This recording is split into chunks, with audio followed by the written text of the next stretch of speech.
Baik, Bapak dan Ibu, tanpa mengurangi rasa hormat, kita mulai webinar sesi hari ini. Bismillahirrahmanirrahim. Assalamualaikum warahmatullahi wabarakatuh. Selamat datang Bapak dan Ibu di webinar Leading Sector level regional dan nasional yang diselenggarakan oleh Departemen Ilmu Ekonomi Fakultas Ekonomi dan Manajemen. Hari ini Alhamdulillah kita sudah sampai di penghujung acara di sesi kelima dengan narasumber Ibu Dr. Widya Stuti. Saya mohon izin memperkenalkan diri, saya Lia, saya akan memandu webinar sesi kali ini. Jadi sebetulnya secara pribadi Bapak dan Ibu, saya merasa sangat beruntung sekali mendapatkan begitu banyak pencerahan dari guru-guru saya, para serikandi di Departemen Ilmu Ekonomi, ya. Baik itu Ibu Dr. Sahara, kemudian Ibu Dr. Widya Stuti. Jadi perlu diketahui Bapak dan Ibu, untuk Departemen Ilmu Ekonomi sendiri bukan hanya excellent di bidang model-model ekonomi stokastik, tapi juga deterministik. Nah, salah satunya adalah dengan I/O model dan computable general equilibrium. Baik, untuk tanpa memperpanjang lagi, untuk kepada narasumber hari ini, Ibu Dr. Widya Stuti, saya persilahkan untuk menyampaikan topik aplikasi model CGI dalam kebijakan ekonomi dan perdagangan internasional. Alokasinya kurang lebih waktunya 1 jam, cukup ya Bu? Cukup, dicukup-cukupin.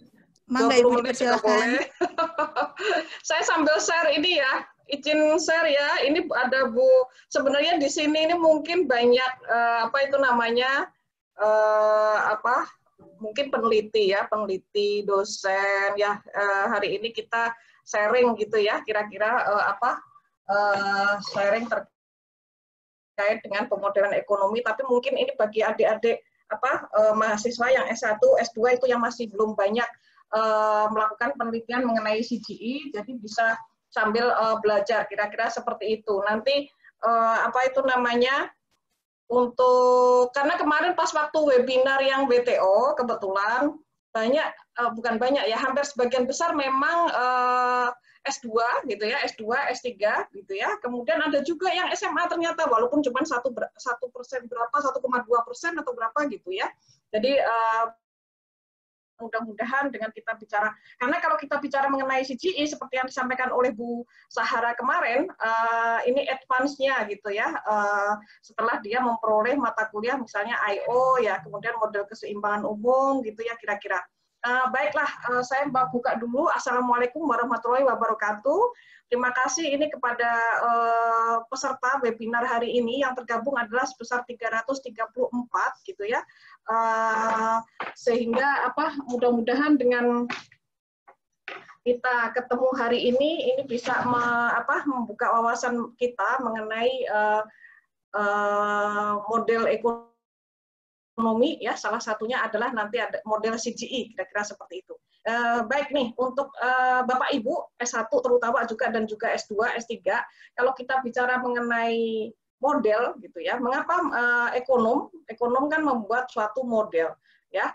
Sebenarnya tidak hanya model ekonomi. Kalau kita belajar IPA zaman dulu itu ada rantai makanan, itu juga sebenarnya model rantai makanan ya, dari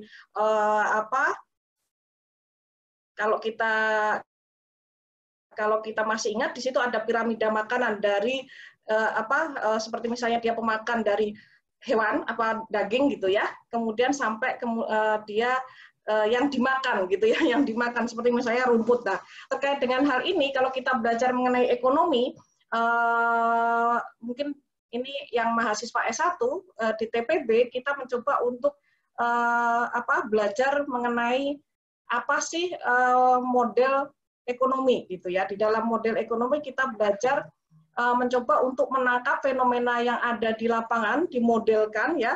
Kalau masih ingat dulu kita belajar permintaan dan penawaran pizza gitu ya Bapak Ibu ya. Jadi permintaan dan penawaran pizza itu dipengaruhi oleh apa? Kalau masih ingat teman-teman yang S1 nih, di situ ada variabel endogen dan juga eksogen gitu ya. Ada variabel endogen dan eksogen yang mana dia yang dipengaruhi dan yang ditentukan di dalam model dan di luar model. Kalau kita bicara mengenai endogen dan eksogen seperti itu. Nah, hari ini kita akan coba untuk melihat salah satu model ekonomi yaitu CGI gitu ya. Mungkin nanti akan saya tampilkan terlebih dahulu. Sebentar.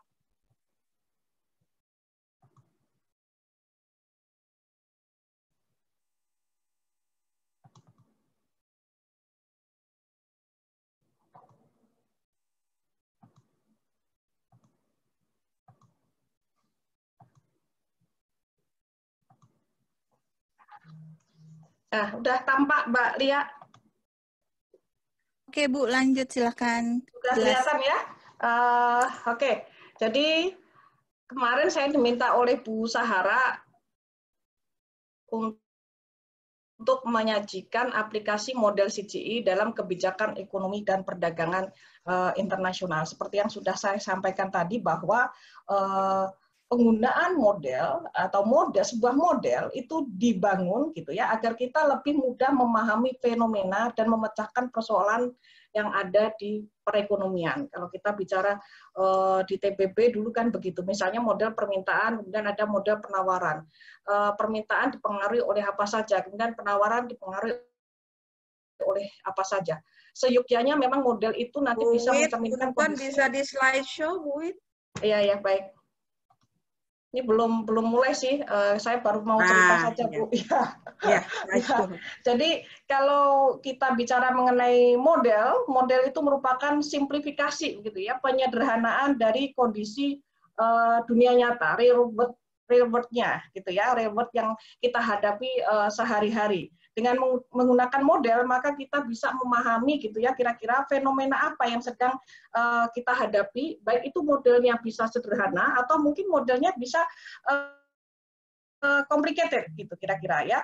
Dari model yang nanti kita bangun tersebut, maka dapat dilakukan suatu nanti simulasi gitu ya. Kalau orang CGI itu bicaranya ada yang menyebutnya simulasi, ada yang menyebutnya skenario gitu ya. Karena itu biasanya ditulis di situ ada SIM 1, SIM 2, di mana SIM 1 itu mencoba melakukan berbagai skenario untuk melihat dampak dari suatu kebijakan. Nah, dari dampak dari suatu kebijakan tersebut nantinya tentunya akan tersedia berbagai alternatif gitu ya, solusi gitu ya. Nah, dari berbagai macam skenario tersebut akan dipertimbangkan alternatif solusi yang tentunya paling tepat gitu ya. Nah, model kalau kita bicara, masih ingat untuk mahasiswa yang S1 di situ bahwa model itu bisa diekspresikan dalam berbagai bentuk. Ini ya, kalau di dalam ekonomi bisa dalam bentuk kurva ya, kalau kita bicara mengenai kurva permintaan kan ada nanti dia bergeser atau bergerak di sepanjang kurva kira-kira gitu. Jadi bisa grafik, gambar, kurva gitu ya, atau mungkin persamaan matematika gitu ya, atau juga pemrograman ya, komputasi gitu ya, pemrograman komputasi dengan berbagai software aplikasi komputer. Nah, berbagai bentuk tadi pemodelan itu tadi tentunya agar bisa tadi seperti yang saya sampaikan mencoba untuk memecahkan masalah atau fenomena yang ada di real gitu ya, dan itu tentunya dari berbagai skenario yang sudah dilakukan itu juga menangkap berbagai fenomena yang ada di real. Nah, sekarang kita bicara mengenai model CGI yang merupakan salah satu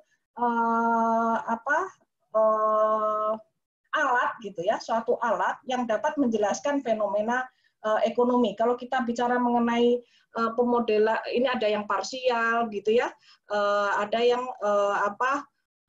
model ekonometrik gitu ya. Tapi di sini kita bicaranya mengenai pilihan kita di sini hari ini adalah model CGI gitu. Nah, jadi model CGI diharapkan ini bisa menjadi salah satu alternatif model ekonomi gitu ya, yang dapat digunakan sebagai alat untuk memecahkan permasalahan, terutama kalau di sini kebijakan ekonomi dan juga sekaligus perdagangan internasional. Kalau kita bicara mengenai CGI-nya adalah CGI perdagangan ya. Nah, kalau kita definisikan sebenarnya apa sih itu CGI gitu ya, beberapa definisi yang disampaikan oleh para ahli gitu ya, seperti misalnya Fisher 2011 menyatakan bahwa model keseimbangan umum itu memodelkan para pelaku atau agen-agen yang terlibat dalam suatu perekonomian. Di situ agen-agen tersebut melakukan interaksi gitu ya, dan itu perilakunya yang akan ditangkap. Ya, jadi kalau kita bisa tampilkan berbagai karakter dari model CGI, bahwa model CGI itu dapat dihitung dan dia juga berdasarkan data. Karena itu nanti data sekunder ini yang penting, seperti yang disampaikan oleh Bu Sahara kan kemarin, data dari BPS itu yang mensupport model CGI gitu ya. Selain dari parameter-parameter elastisitas yang juga mungkin bisa dimasukkan di dalam model. Gitu. Kemudian dia juga terdapat banyak sektor. Bahkan kalau dia itu CGI-nya adalah CGI perdagangan, maka dia meliputi banyak negara atau region, gitu ya. Nah, kalau dia CGI-nya adalah CGI misalnya Indonesia, di situ dimungkinkan banyak wilayah, Bapak Ibu. Jadi kalau tergantung dari IO-nya, kira-kira wilayahnya provinsi mana saja yang bisa disediakan oleh BPS, itulah nanti yang bisa dimodelkan dalam CGI. Yang penting datanya tersedia. Kemudian juga ada faktor produksi serta rumah tangga. Database-nya besar dalam bentuk matrik, kemudian dia persamaan simultan, banyak persamaan simultan, kemudian harga juga mempengaruhi permintaan pelaku ekonomi. Nah, ini nanti yang agak berbeda dengan IO maupun SAM, gitu ya. Yang nanti mungkin akan saya jelaskan sedikit perbedaan antara IO dan SAM yang kemarin sudah disampaikan oleh Bu Sahara, bahwa IO itu dan SAM itu adalah homogenitas, kemudian ada proporsionalitas, ya, kemudian ada aditivitas, gitu ya. Yang nanti ini akan dicoba untuk dilengkapi,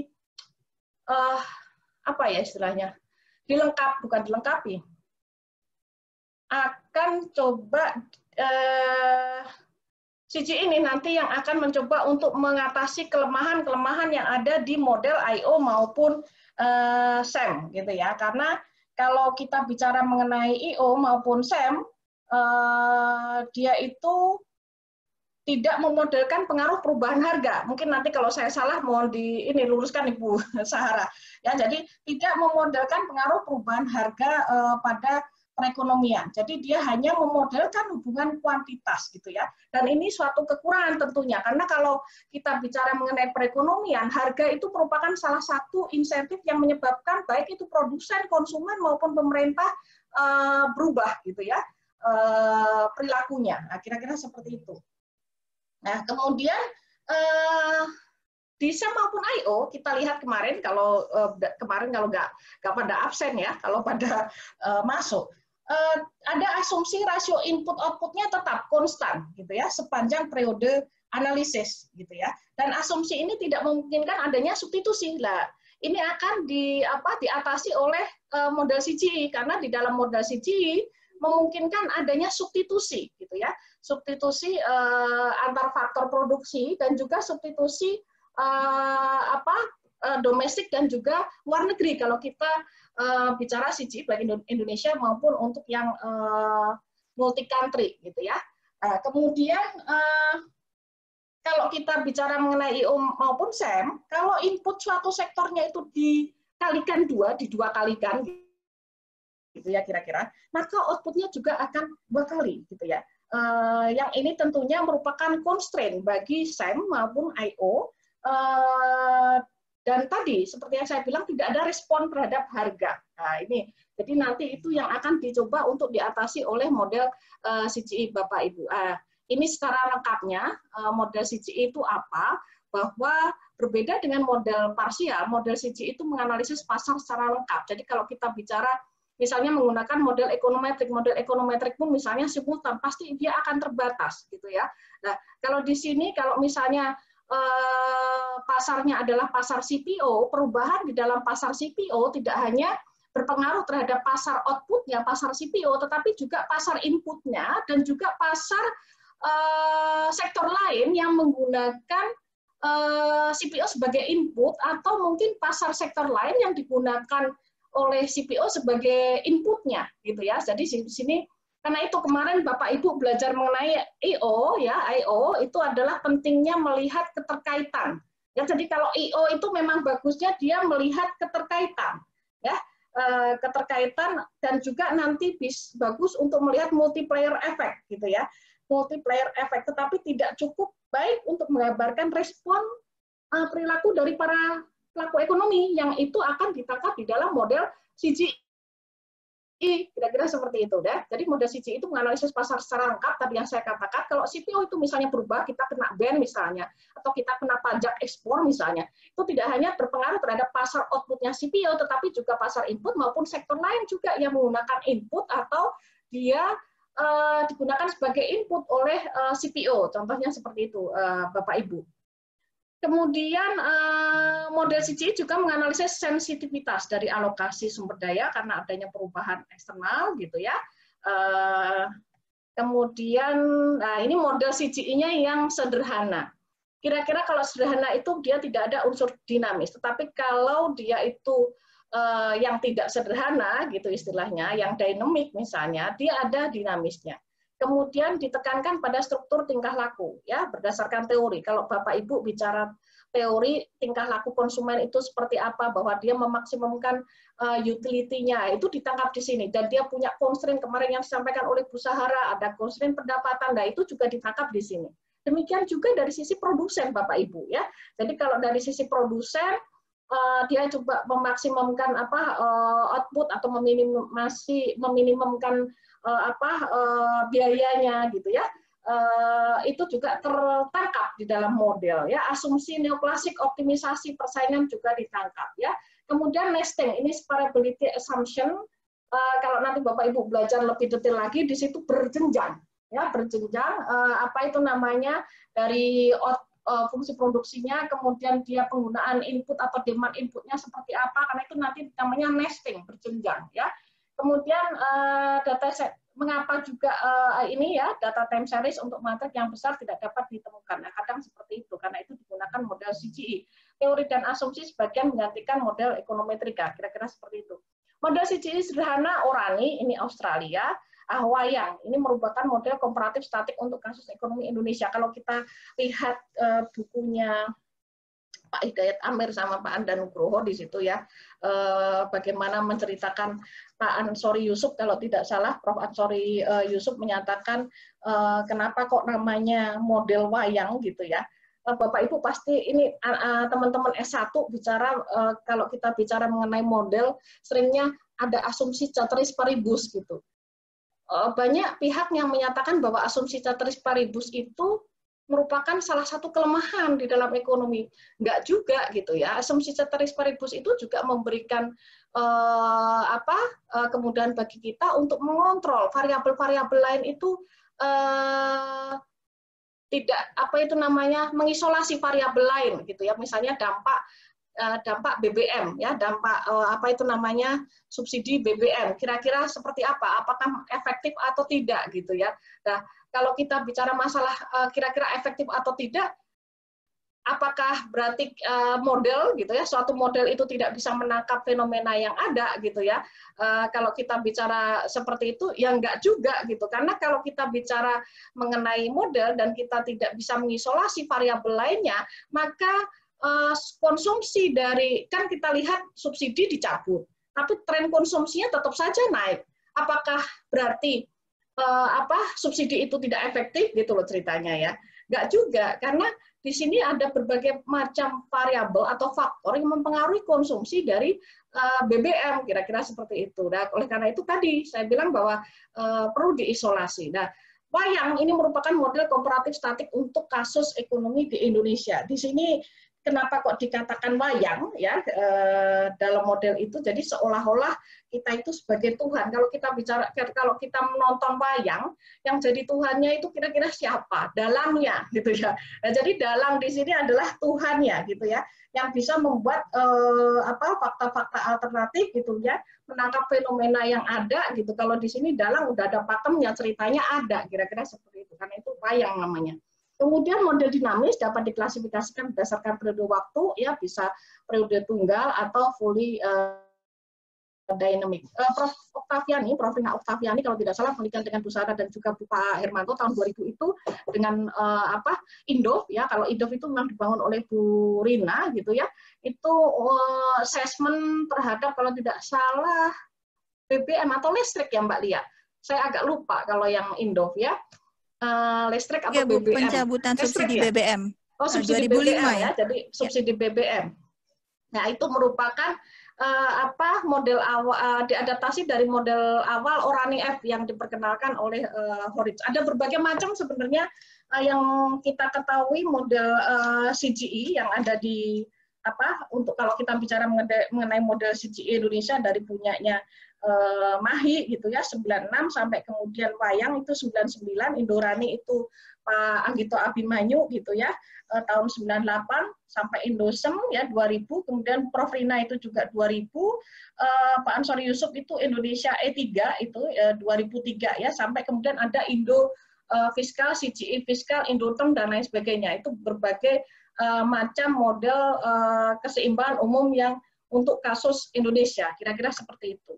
Nah, keunggulan dari model CGI tadi seperti yang sudah saya sampaikan di awal bahwa CGI itu memiliki landasan mikroekonomi yang kuat ya, dia spesifikasi lengkap mengenai penawaran permintaan gitu ya. Di semua pasar tadi saya bilang ada pasar input, ada pasar output ya. Kemudian juga dia ada faktor produksi baik itu domestik maupun luar negeri gitu ya. Jadi nanti ada elastisitas substitusi gitu ya antara domestik dan juga foreign luar negeri ya. Apabila dibandingkan dengan model keseimbangan parsial, sudah memasukkan semua transaksi, tadi yang sudah juga saya sampaikan, faktor produksi, pasar komoditi juga, kira-kira gitu. Dan itu bisa digunakan untuk melihat berbagai kinerja ekonomi, baik itu secara makro maupun sektoral. Tinggal nanti apa kepentingan kita, gitu ya. Tadi kemarin kan Bu Sahara menyampaikan kadang ada trade-off, gitu ya, antara misalnya output dengan kesempatan kerja. Ya benar, kalau saya dapat mata kuliahnya Prof. Ari Kuncoro di UI itu memang dipakai untuk memodelkan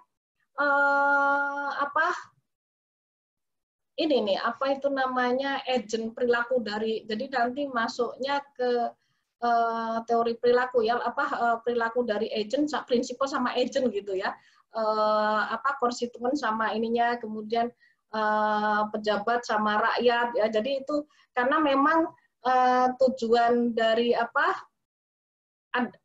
trade off gitu ya antara misalnya tadi output kemudian dengan kesempatan kerja, kira-kira seperti itu. Kemudian tadi model CGI sudah memungkinkan adanya substitusi antar faktor produksi, kemudian dia juga mengatasi masalah ketersediaan data deret waktu walaupun dia juga memiliki keterbatasan. Sebenarnya keterbatasannya karena yang memang datanya sampai sejauh ini misalnya BPS itu ya tahunnya yang ada kemarin mungkin yang sudah diceritakan oleh Bapak Ibu yang dari BPS gitu ya. Kemudian dibandingkan dengan SEM sama SNSE, model CGI sudah memasukkan persamaan non-linear. Ya, tidak hanya linear saja, seperti yang kemarin disampaikan oleh Bu Sahara. Kalau kita hanya menangkap linearnya saja, tanpa menangkap non-linear, maka juga itu tidak tepat modelnya gitu ya. Kira-kira belum menangkap fenomena yang ada di real. Seperti misalnya kalau kita bicara mengenai konsumsi rokok nih misalnya ya, konsumsi rokok bahwa rokok misalnya orang mengkonsumsi rokok mungkin suatu saat dia bentuknya adalah kuadratik misalnya ya, kuadratik karena mungkin ketika dia sudah tua atau mungkin sudah penyakitan gitu ya, maka konsumsinya akan mengalami penurunan gitu ya. Maka bentuknya kalau linear itu nggak tepat, harusnya mungkin kuadratik. Nanti ada titik baliknya itu mana? Itu yang kita cari gitu ya. Kira-kira seperti itu. Seperti kalau kita bicara mengenai ada titik balik gitu ya, pertumbuhan dengan degradasi lingkungan. Misalnya ini orang-orang lingkungan ya. Di situ juga sama kalau misalnya kita memodelkannya misalnya linear itu juga mungkin belum tepat. Kira-kira seperti itu Bapak Ibu. Nah, ini keterbatasan juga pasar persaingan sempurna, constraint to skill, walaupun beberapa model kalau kita ini ya itu bisa dirubah sebenarnya ya. Ini juga menjadi bukan keterbatasan kalau menggunakan model yang increasing return to skill dengan imperfect maupun asumsinya bukan pasar persaingan sempurna itu juga bisa. Kebetulan saya disertasinya tentang imperfect competition kemudian increasing return to skill untuk jasa Bapak Ibu. Kalau kemarin ikut webinar WTO dan perdagangan, saya menganalisis itu ya, imperfect competition, increasing return to skill pada sektor jasa transportasi udara dan juga laut ya, kira-kira seperti itu. Jadi kalau dibilang keterbatasan enggak juga, karena itu bisa dirubah modelnya di dalamnya. Kemudian ketergantungan model keseimbangan itu pada parameter benchmark tadi ya, dikalibrasi dari berbagai studi-studi yang lain, misalnya elastisitas permintaan untuk Indonesia itu seberapa sih, dan tidak hanya seberapa sih, tapi sektornya sektor apa sih. Nah, jadi lumayan nih, kebetulan waktu itu saya lingkupnya RCEP, sektornya juga banyak, maka elastisitas by sektor, kemudian by negara di RCEP, Regional Comprehensive Economic Partnership itu juga berbeda-beda, maka data input datanya juga lumayan PR, seperti yang disampaikan oleh Bu Sarah kemarin, kalau membuat IO itu juga PR-nya di situ banyak ininya ya, karena itu kalau disertasi biasanya lamanya ya seperti itu. Kemudian keterbatasan yang lain dikatakan bahwa itu black box gitu ya, karena memang terlalu kompleks dan banyak asumsi, ya berarti kita kadang harus menelusuri apa sih kalau misalnya ada variabel yang hasilnya aneh, maka kita harus telusuri itu di dalam persamaan-persamaannya. Tidak ada validitasnya ya, berbeda dengan model ekonometrik ya, yang dikatakan di situ misalnya validitasnya seperti apa. Kemudian tidak dapat menangkap perubahan. Ini harusnya persentase perubahan di sini ininya ya. Oke, kemudian model CGI bagus digunakan untuk apa ya? Jadi di sini untuk menganalisis kebijakan berbagai sektor ya, baik itu wilayah, input ya, kemudian tipe rumah tangga ya, klasifikasi misalnya rumah tangga pendapatan misalnya berapa di situ, apakah rural, urban ya, klasifikasi seperti apa kita bisa lakukan juga. Kemudian, ini pertanyaan-pertanyaan yang bisa dijawab nanti di dalam model CGI gitu ya. Bagaimana kalau terjadi peningkatan produktivitas pada sektor pertanian sebesar 1%? Bagaimana kalau ada guncangan seperti misalnya kondisi COVID seperti ini terhadap permintaan ekspor kita gitu ya. Ekspor kita kira-kira kalau kita jadi simulasi pun Bapak Ibu itu juga tidak mudah kita sok aja 1%. 1% itu dari mana? Nah, kemarin itu kalau kami melakukan simulasi, maka data-data juga harus kita kumpulkan. Trennya itu seperti apa? Produktivitas pertanian itu memang naiknya berapa sih? Kalau ada teknologi, kira-kira dia bisa meningkat sebesar apa sih gitu ya?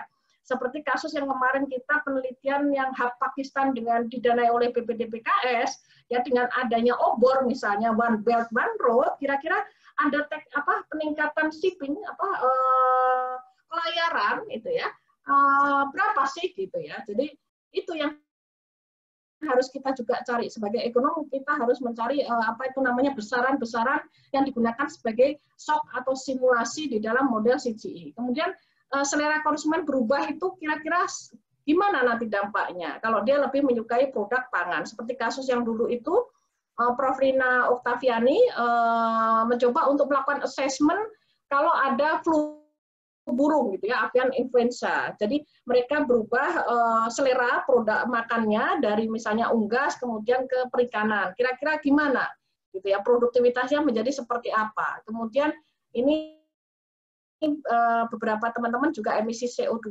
itu energi ya, Bu Luki kayaknya ini juga tentang energi. Kemudian Pak Tony kerjasama dengan beberapa pihak itu juga concern terhadap energi. Kemudian air, kemudian variabel eksogen lainnya gitu ya. Kemudian kalau kita lihat sebentar ini, ini pertanyaan.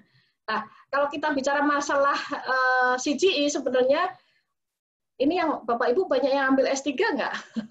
Kalau kita dapat mata kuliah keseimbangan umum itu kayaknya, mohon maaf nih, ngawang-ngawang gitu. Ngawang-ngawang itu apa ya? Bahasa Jawanya ya. Mungkin ngawang-ngawang itu ya apa sih itu? Gitu ya. Kalau kita bicara mengenai Pareto optimum, apa sih Pareto optimum itu gitu ya? Kita hanya cuma disodorkan, oh di situ ada keseimbangan umum misalnya, oh di situ ada Pareto optimum, ada efisiensi di produksi, konsumsi, kemudian kombinasi antara produksi dan konsumsi ya. Jadi seperti itu ya. Cuman di sini tahun 50-an Johansen, ini kan CGI itu dimulai dari Johansen dengan model 2x2 kalau tidak salah ya. Membuat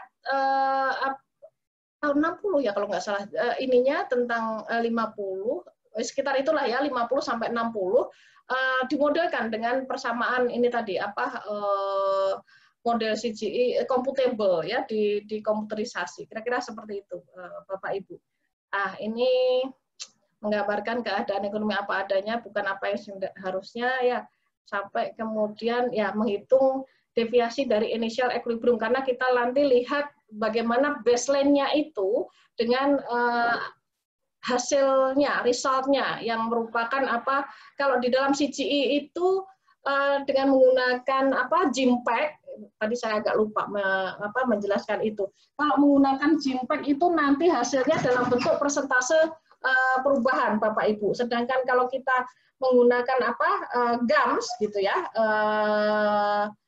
maka di situ bukan persentase perubahan ya ininya, tapi dalam bentuk value. Itu bedanya antara softwarenya nanti kalau menggunakan GAMS gitu ya, yang satunya menggunakan GIMPAC ya. GAMS itu General Algebraic Modeling System, sedangkan GIMPAC itu General Equilibrium Modeling Package ya.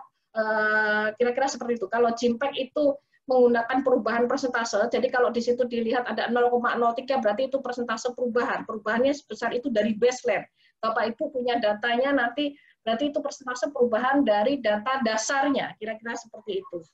Kemudian ini tadi 60-an Eropa model CGI pertama Johansen-nya, tapi 50 tadi berarti model keseimbangan umumnya gitu ya. Kemudian 70 ini model USA deskriptif ini, kemudian Orani 80 itu untuk analisis kebijakan gitu ya. Oke, itu 90. Kalau tadi seperti yang saya sampaikan untuk Indonesia kira-kira model CGI-nya seperti apa? Kalau BKF itu sudah mengembangkan fiskal ya, model CGI yang memang khusus untuk fiskal. Kira-kira seperti itu. Mungkin Bapak Ibu bisa search di internet gitu ya, di website bahkan mungkin modelnya wayang, kalau nggak salah dulu Mbak Eka pernah ngasih pelatihan itu websitenya yang bisa di mana gitu ya. Itu tadi perkembangan terakhir untuk CGI yang ada di Indonesia. Ini ada beberapa, saya punya waktu masih berapa menit lagi Mbak Lia? 15 menit lagi masih oke, Bu. Silakan. Oke. Baik. Jadi ini ada beberapa kerjasama ITAPS dan dosen-dosen. Jadi di ITAPS itu di dalamnya adalah dosen-dosen Fakultas Ekonomi dan Manajemen gitu ya. Ini ada beberapa kajian dari ITAP menggunakan pendekatan CGI-nya Indonesia gitu ya. Contohnya dampak restrukturisasi perbankan, fasilitas pembiayaan ekspor ya, dampak merebaknya flu burung gitu ya. Kemudian sektor pendidikan gitu ya, analisis dampak perubahan variabel ekonomi terhadap industri, ini kesempatan kerja dan beberapa sektor lainnya pada waktu itu. Ini investasi juga sudah dilakukan assessment, instrumen fiskal ini dengan BKF ya, ASEAN Cina FTA, ASEAN Korea juga sama dengan BKF. Kemudian ini yang dampak COVID ini dengan tim IPB gitu. Kemudian kalau multi region Bapak Ibu, multi country dan multi sektor atau GTAP ya, Global Trade Analysis project di sini, beberapa studi yang menggunakan GTAP itu potensi Pakistan sebagai hub. Leadernya ini adalah Prof. Firdaus, dampak sertifikasi juga sama menggunakan GTAP, IACEPA, IEFTA, ACCEP ya. Ini beberapa penelitian dengan menggunakan GTAP sampai kemudian mencoba untuk melihat potensi kerjasama ekonomi keuangan dengan pasar non tradisional, Uni Eropa, dampak tarif TRQ ya, winner loser yang sekarang dengan didanai oleh Bank Indonesia. Ini beberapa tenaga ahli terkait dengan penggunaan pendekatan model GTAP ya, dari Middle East Afrika ya, kemudian visibility Asia Pasifik FTA, sampai kemudian global value chain nih, yang belum banyak ini mungkin Bapak Ibu yang lagi tesis disertasi global value chain juga menarik selain itu tadi ya, yang sudah saya sampaikan. Jadi simulasinya bisa nanti tarif, kalau di sini ya nanti tadi tarif, kemudian hambatan non tarif, peningkatan produktivitas, kemudian adanya misalnya tadi obor ya, one belt one road, berarti di situ ada efisiensi di jalur rantai distribusinya, berarti di situ shipping ininya lebih efisien gitu ya, berarti terjadi peningkatan produktivitas gitu ya. Sampai dengan kalau di sini non tarif juga kita coba untuk assessment. Ini adalah linking model, jadi Bapak Ibu tadi seperti yang saya sampaikan, kalau CGI Indonesia, CGI wilayah region itu berarti misalnya CGI Indonesia gitu ya. Kalau GTEP itu banyak negara, banyak sektor ya. Kalau yang CGI-nya Indonesia itu satu negara, banyak sektor. Nah, kemarin kami dengan diminta bantuan oleh APEC gitu ya untuk melakukan assessment dampak dari CPO gitu ya. Jadi ini menggunakan GTEP dulu karena lingkup kawasannya banyak negara, berarti kita menggunakan GTEP ya. Ini APEC, negara-negara yang ada di APEC 19 atau 2021 sekitar itu ya Teh Lia ya. Ya, kemudian kita linkkan itu dengan model CGI Indonesia. Jadi dampak perubahannya terhadap harga ekspor dan harga impor itu kita simulasikan sebagai hasil dari yang tadi GTEP ke dalam model CGI. Kita lihat bagaimana dampaknya terhadap pengentasan kemiskinan melalui klasifikasi rumah tangga tadi, dan juga diinikan dengan mikrosimulasi ini ya, mikrosimulasi kalau tidak salah ya Teh. Kebetulan Ibu Sahara juga ikut tergabung, Teh Lia, Mbak Dian yang kemarin sudah menjadi narasumber, ini juga kalau nggak salah Mbak Retno juga ya, menjadi tim di dalam delegasi APEC ini ya. Kemudian ini yang tadi terusannya, indeks kemiskinan itu akhirnya dilingkan dengan dilingkan dengan beberapa indeks dari kemiskinan, headcount index, poverty gap index ya, sampai kemudian WATS index gitu ya, kira-kira seperti itu. Nah, linking model lain lagi yang baru kita lakukan tahun 2019, ini kebetulan timnya juga saya ketuanya, kemudian ada Bu Sahara, ada Mbak Lia dan Mbak Dian dan Mbak Eno. Itu adalah dampak hambatan tarif dan non-tarif terhadap pasar sawit dan kemiskinan di Indonesia. Jadi Bapak Ibu, di dalam model GTEP atau CGI, itu hambatan non-tarif tidak ada. Oleh karena itu kita melakukan estimate hambatan non-tarifnya di pasar sawit gitu ya.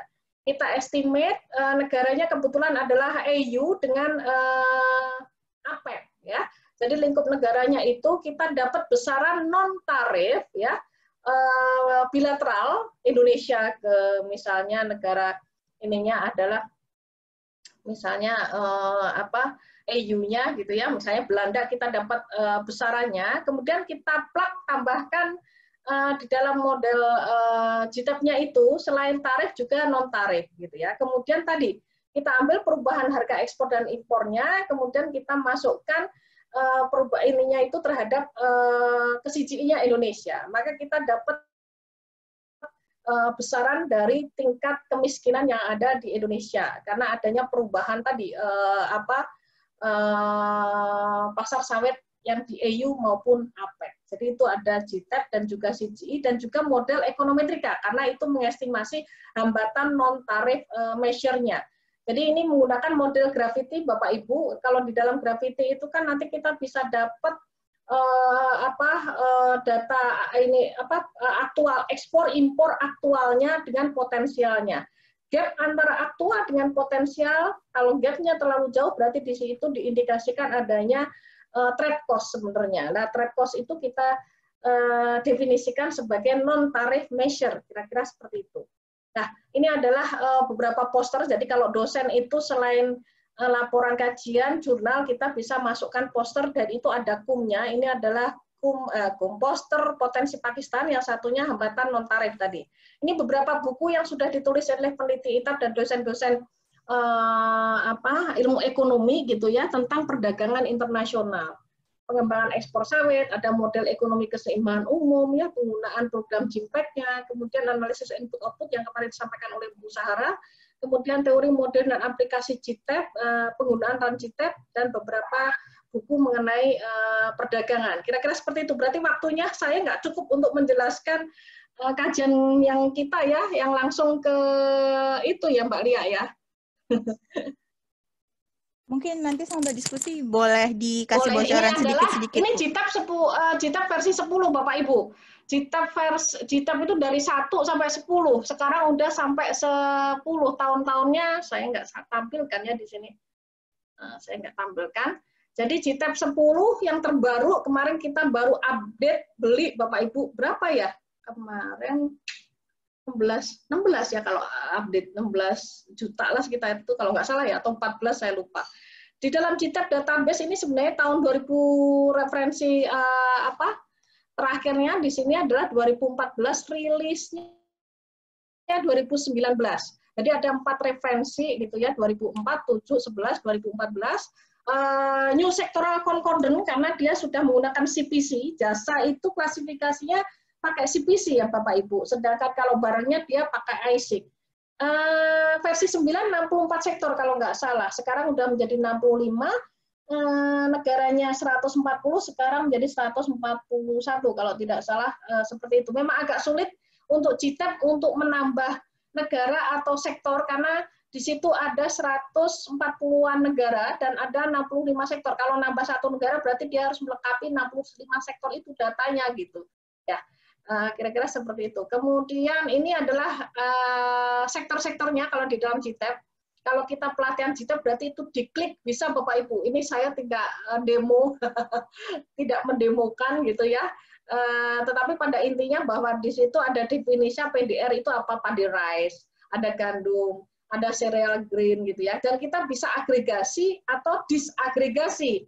Ya, agri berarti itu di situ bisa didisagregasi menjadi PDR, WHT ya, padi rice, gandum, kemudian oil seed gitu ya.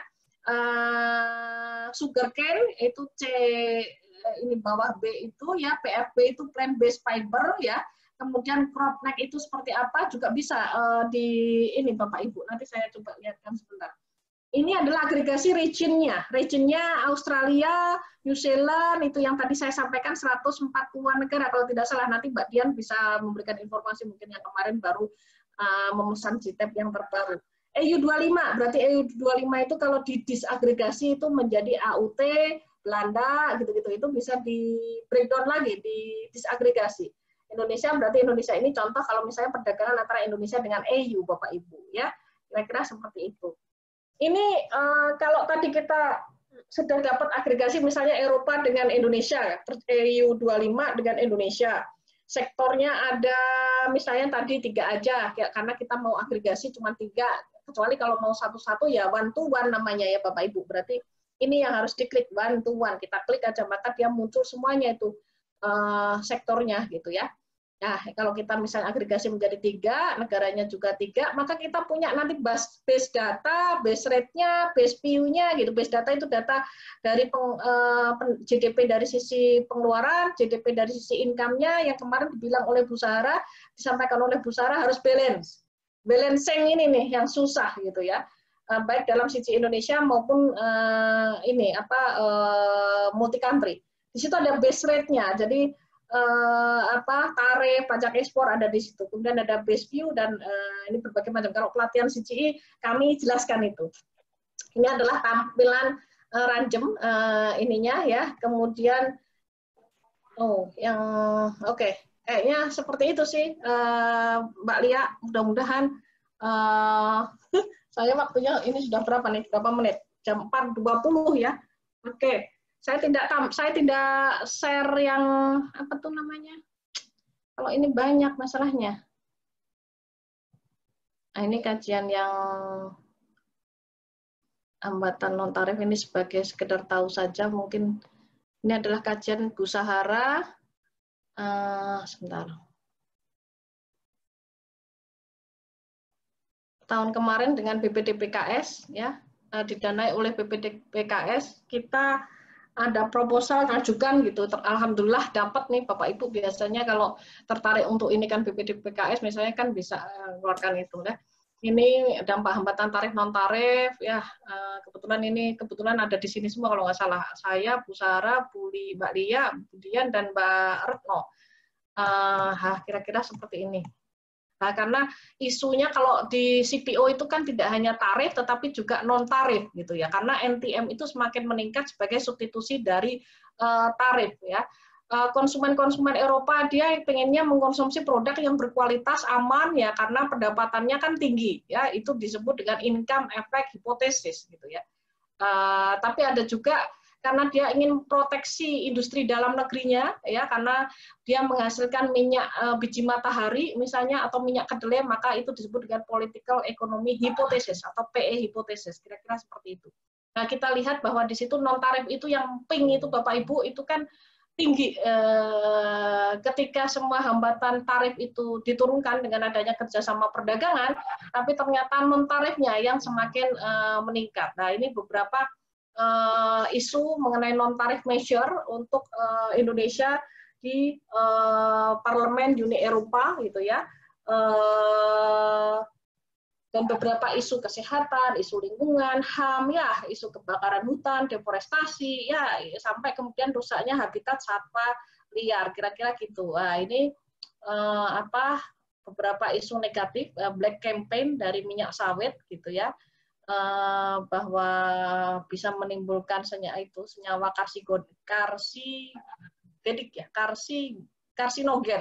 karsinogen gitu ya,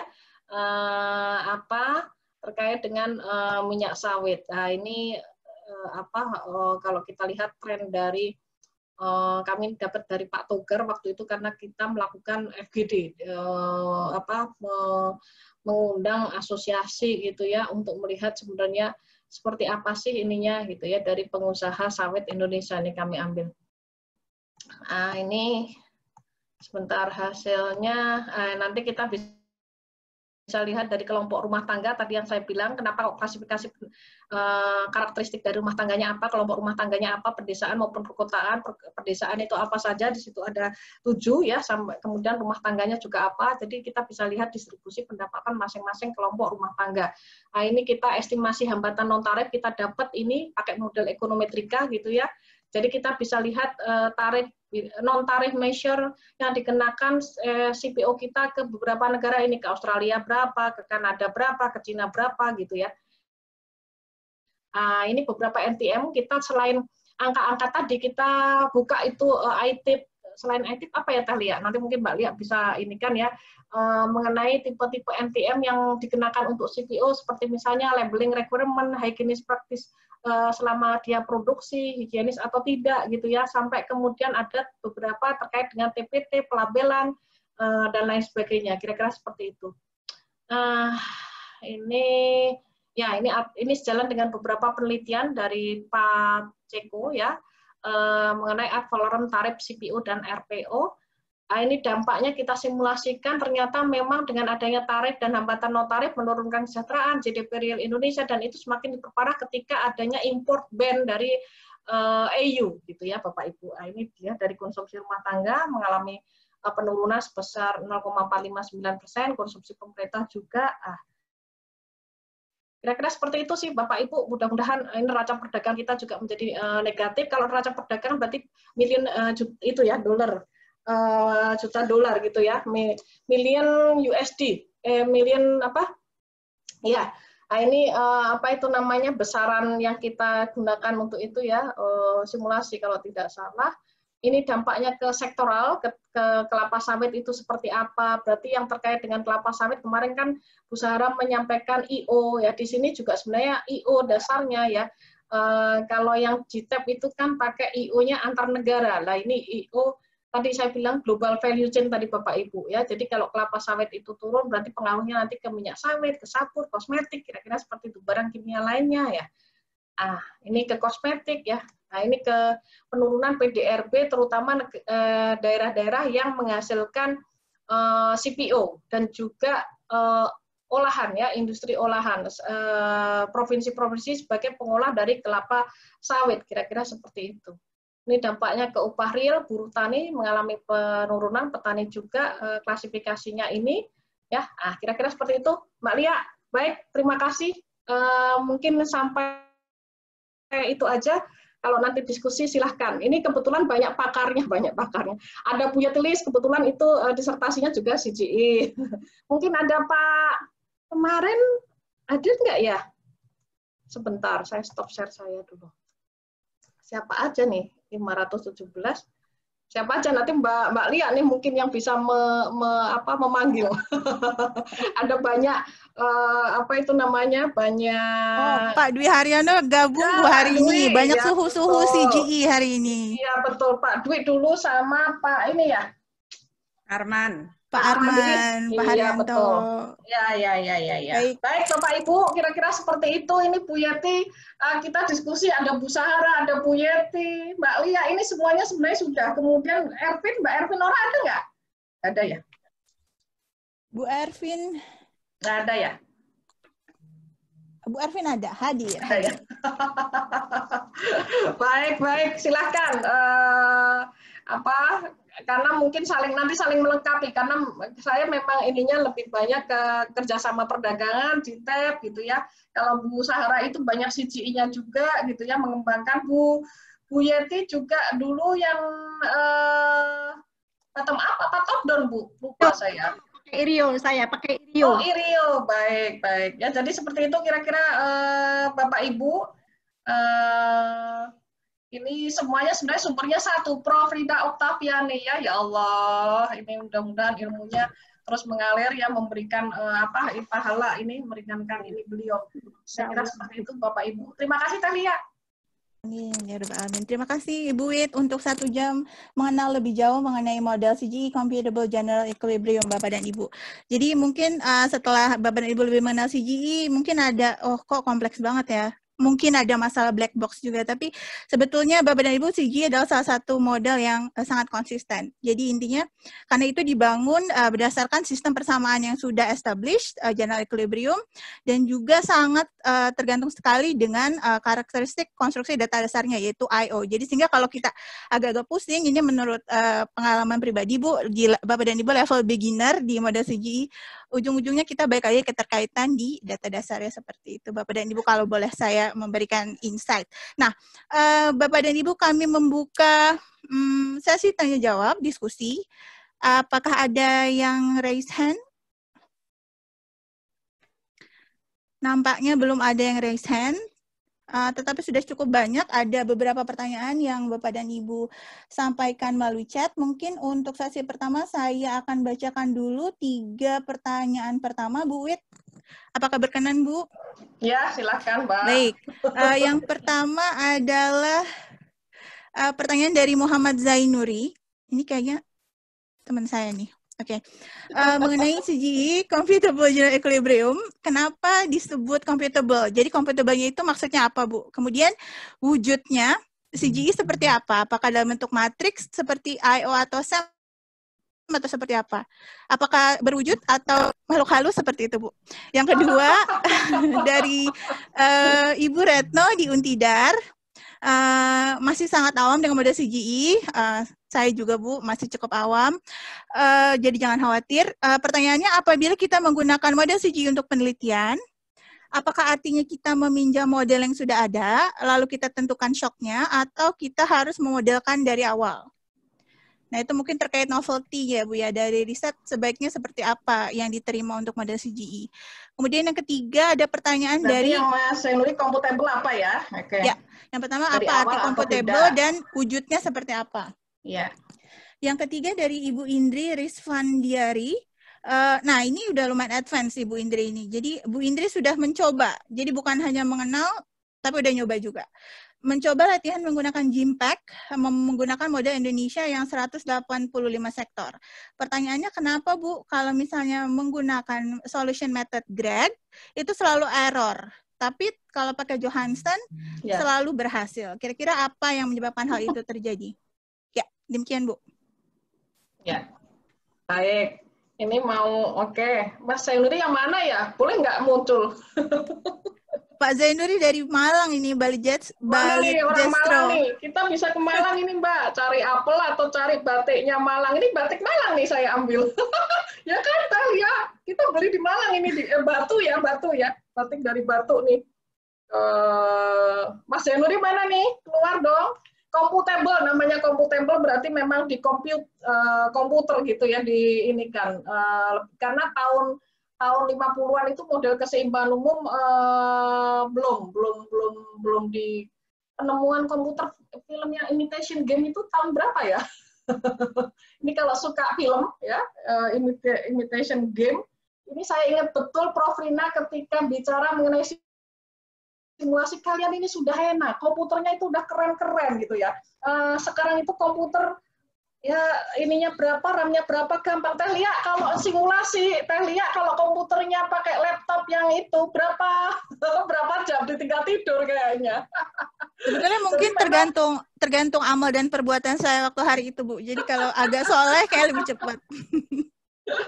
Ya, jadi memang di compute, Mas, pakai komputer. Oleh karena itu tadi apa itu namanya, sebenarnya di sesi terakhir saya itu marilah kita ikut pelatihan gitu ceritanya, karena tadi tertarik kan seperti apa wujudnya, seperti apa, tampak atau tidak. Saya lupa tambah yang terakhir suruh pelatihan ya, bukan promosi tapi ya samalah promosi berarti ya. Jadi tadi di compute wujudnya seperti apa, memang dalam bentuk matrik apa aliran perdagangan. Kalau misalnya tadi database, bisa nggak ya ditunjukkan?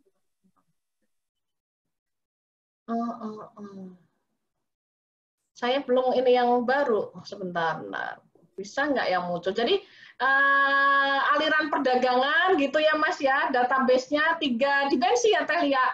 Ada tiga dimensi gitu ya, bisa memperlihatkan apa aliran perdagangan, misalnya Indonesia ke Malaysia untuk ekspor CPO, kemudian untuk padi rice itu berapa gitu ya. Jadi tadi seperti yang saya sampaikan, bahwa di situ ada base data, base rate, base view ya, apa namanya, nanti kita belajar di situ ada set, subset ya, parameter ininya seperti apa, persamaannya apa.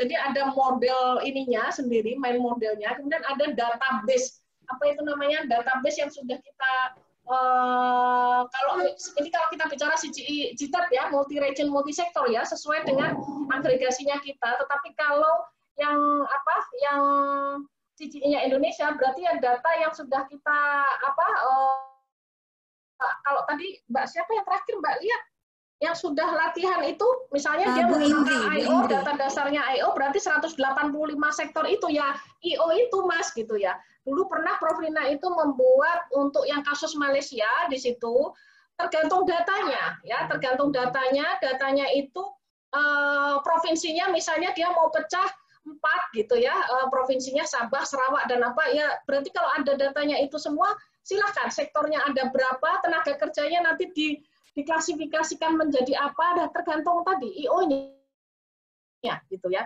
Apakah dibedakan hanya misalnya unskill, skill dan unskill misalnya, atau lebih complicated lagi menjadi 3 kategori klasifikasi rumah tangga, bisa juga. Jadi tadi tergantung dari ketersediaan data gitu ya. Jadi nanti kalau wujudnya seperti apa tadi kalau kita bicara mengenai kalau kita CGI-nya Indonesia berarti tadi kita ya kayak seperti melihat IO itu Mas. Tapi kalau kita multi country, multi region, maka di situ kita bisa lihat negara per masing-masing sektornya juga bisa kita lihat gitu ya. Alirannya juga kita bisa lihat, aliran apa ekspornya, impornya, kemudian GDP dari sisi pendapatannya, GDP dari sisi income-nya, kemudian pajak ekspornya, margin ininya berapa, penjualannya by sektor itu berapa, gitu kira-kira. Saya tadi memang nggak copy itu aja ya, tapi sebenarnya bisa kita coba sebentar. Kalau misalnya di tab aja. Bisa muncul nggak sih di tab saya?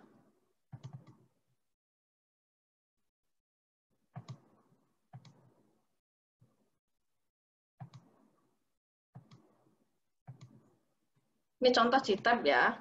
Kita bisa lihat di sini, kita klik region-nya seperti apa gitu ya. Kita bisa seperti ini Bapak Ibu. Ya. Nanti kita bisa agregasi region-regionnya itu terserah kita. Misalnya Indonesia, Cina, kelihatan ya Bapak Ibu? Kelihatan kali ya? Masih proses Bu, masih proses screen share ya. Kelihatan ya? Sudah?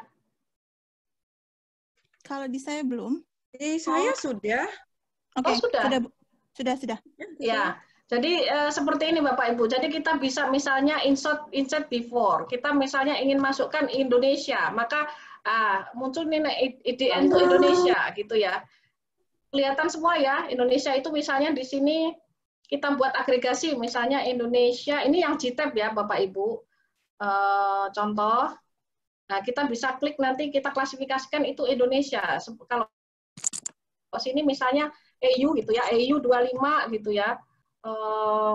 Sorry. Ini kita remove misalnya, kita hilangkan, boleh. Nanti kalau kita hilangkan berarti dia merah-merah gitu ya. Ini misalnya EU 25, maka kita masukkan di situ yang masuk EU 25 itu sebenarnya apa saja misalnya. Jadi nanti kita bisa cari yang masuk EU 25 itu misalnya apa, Belanda, mana ininya.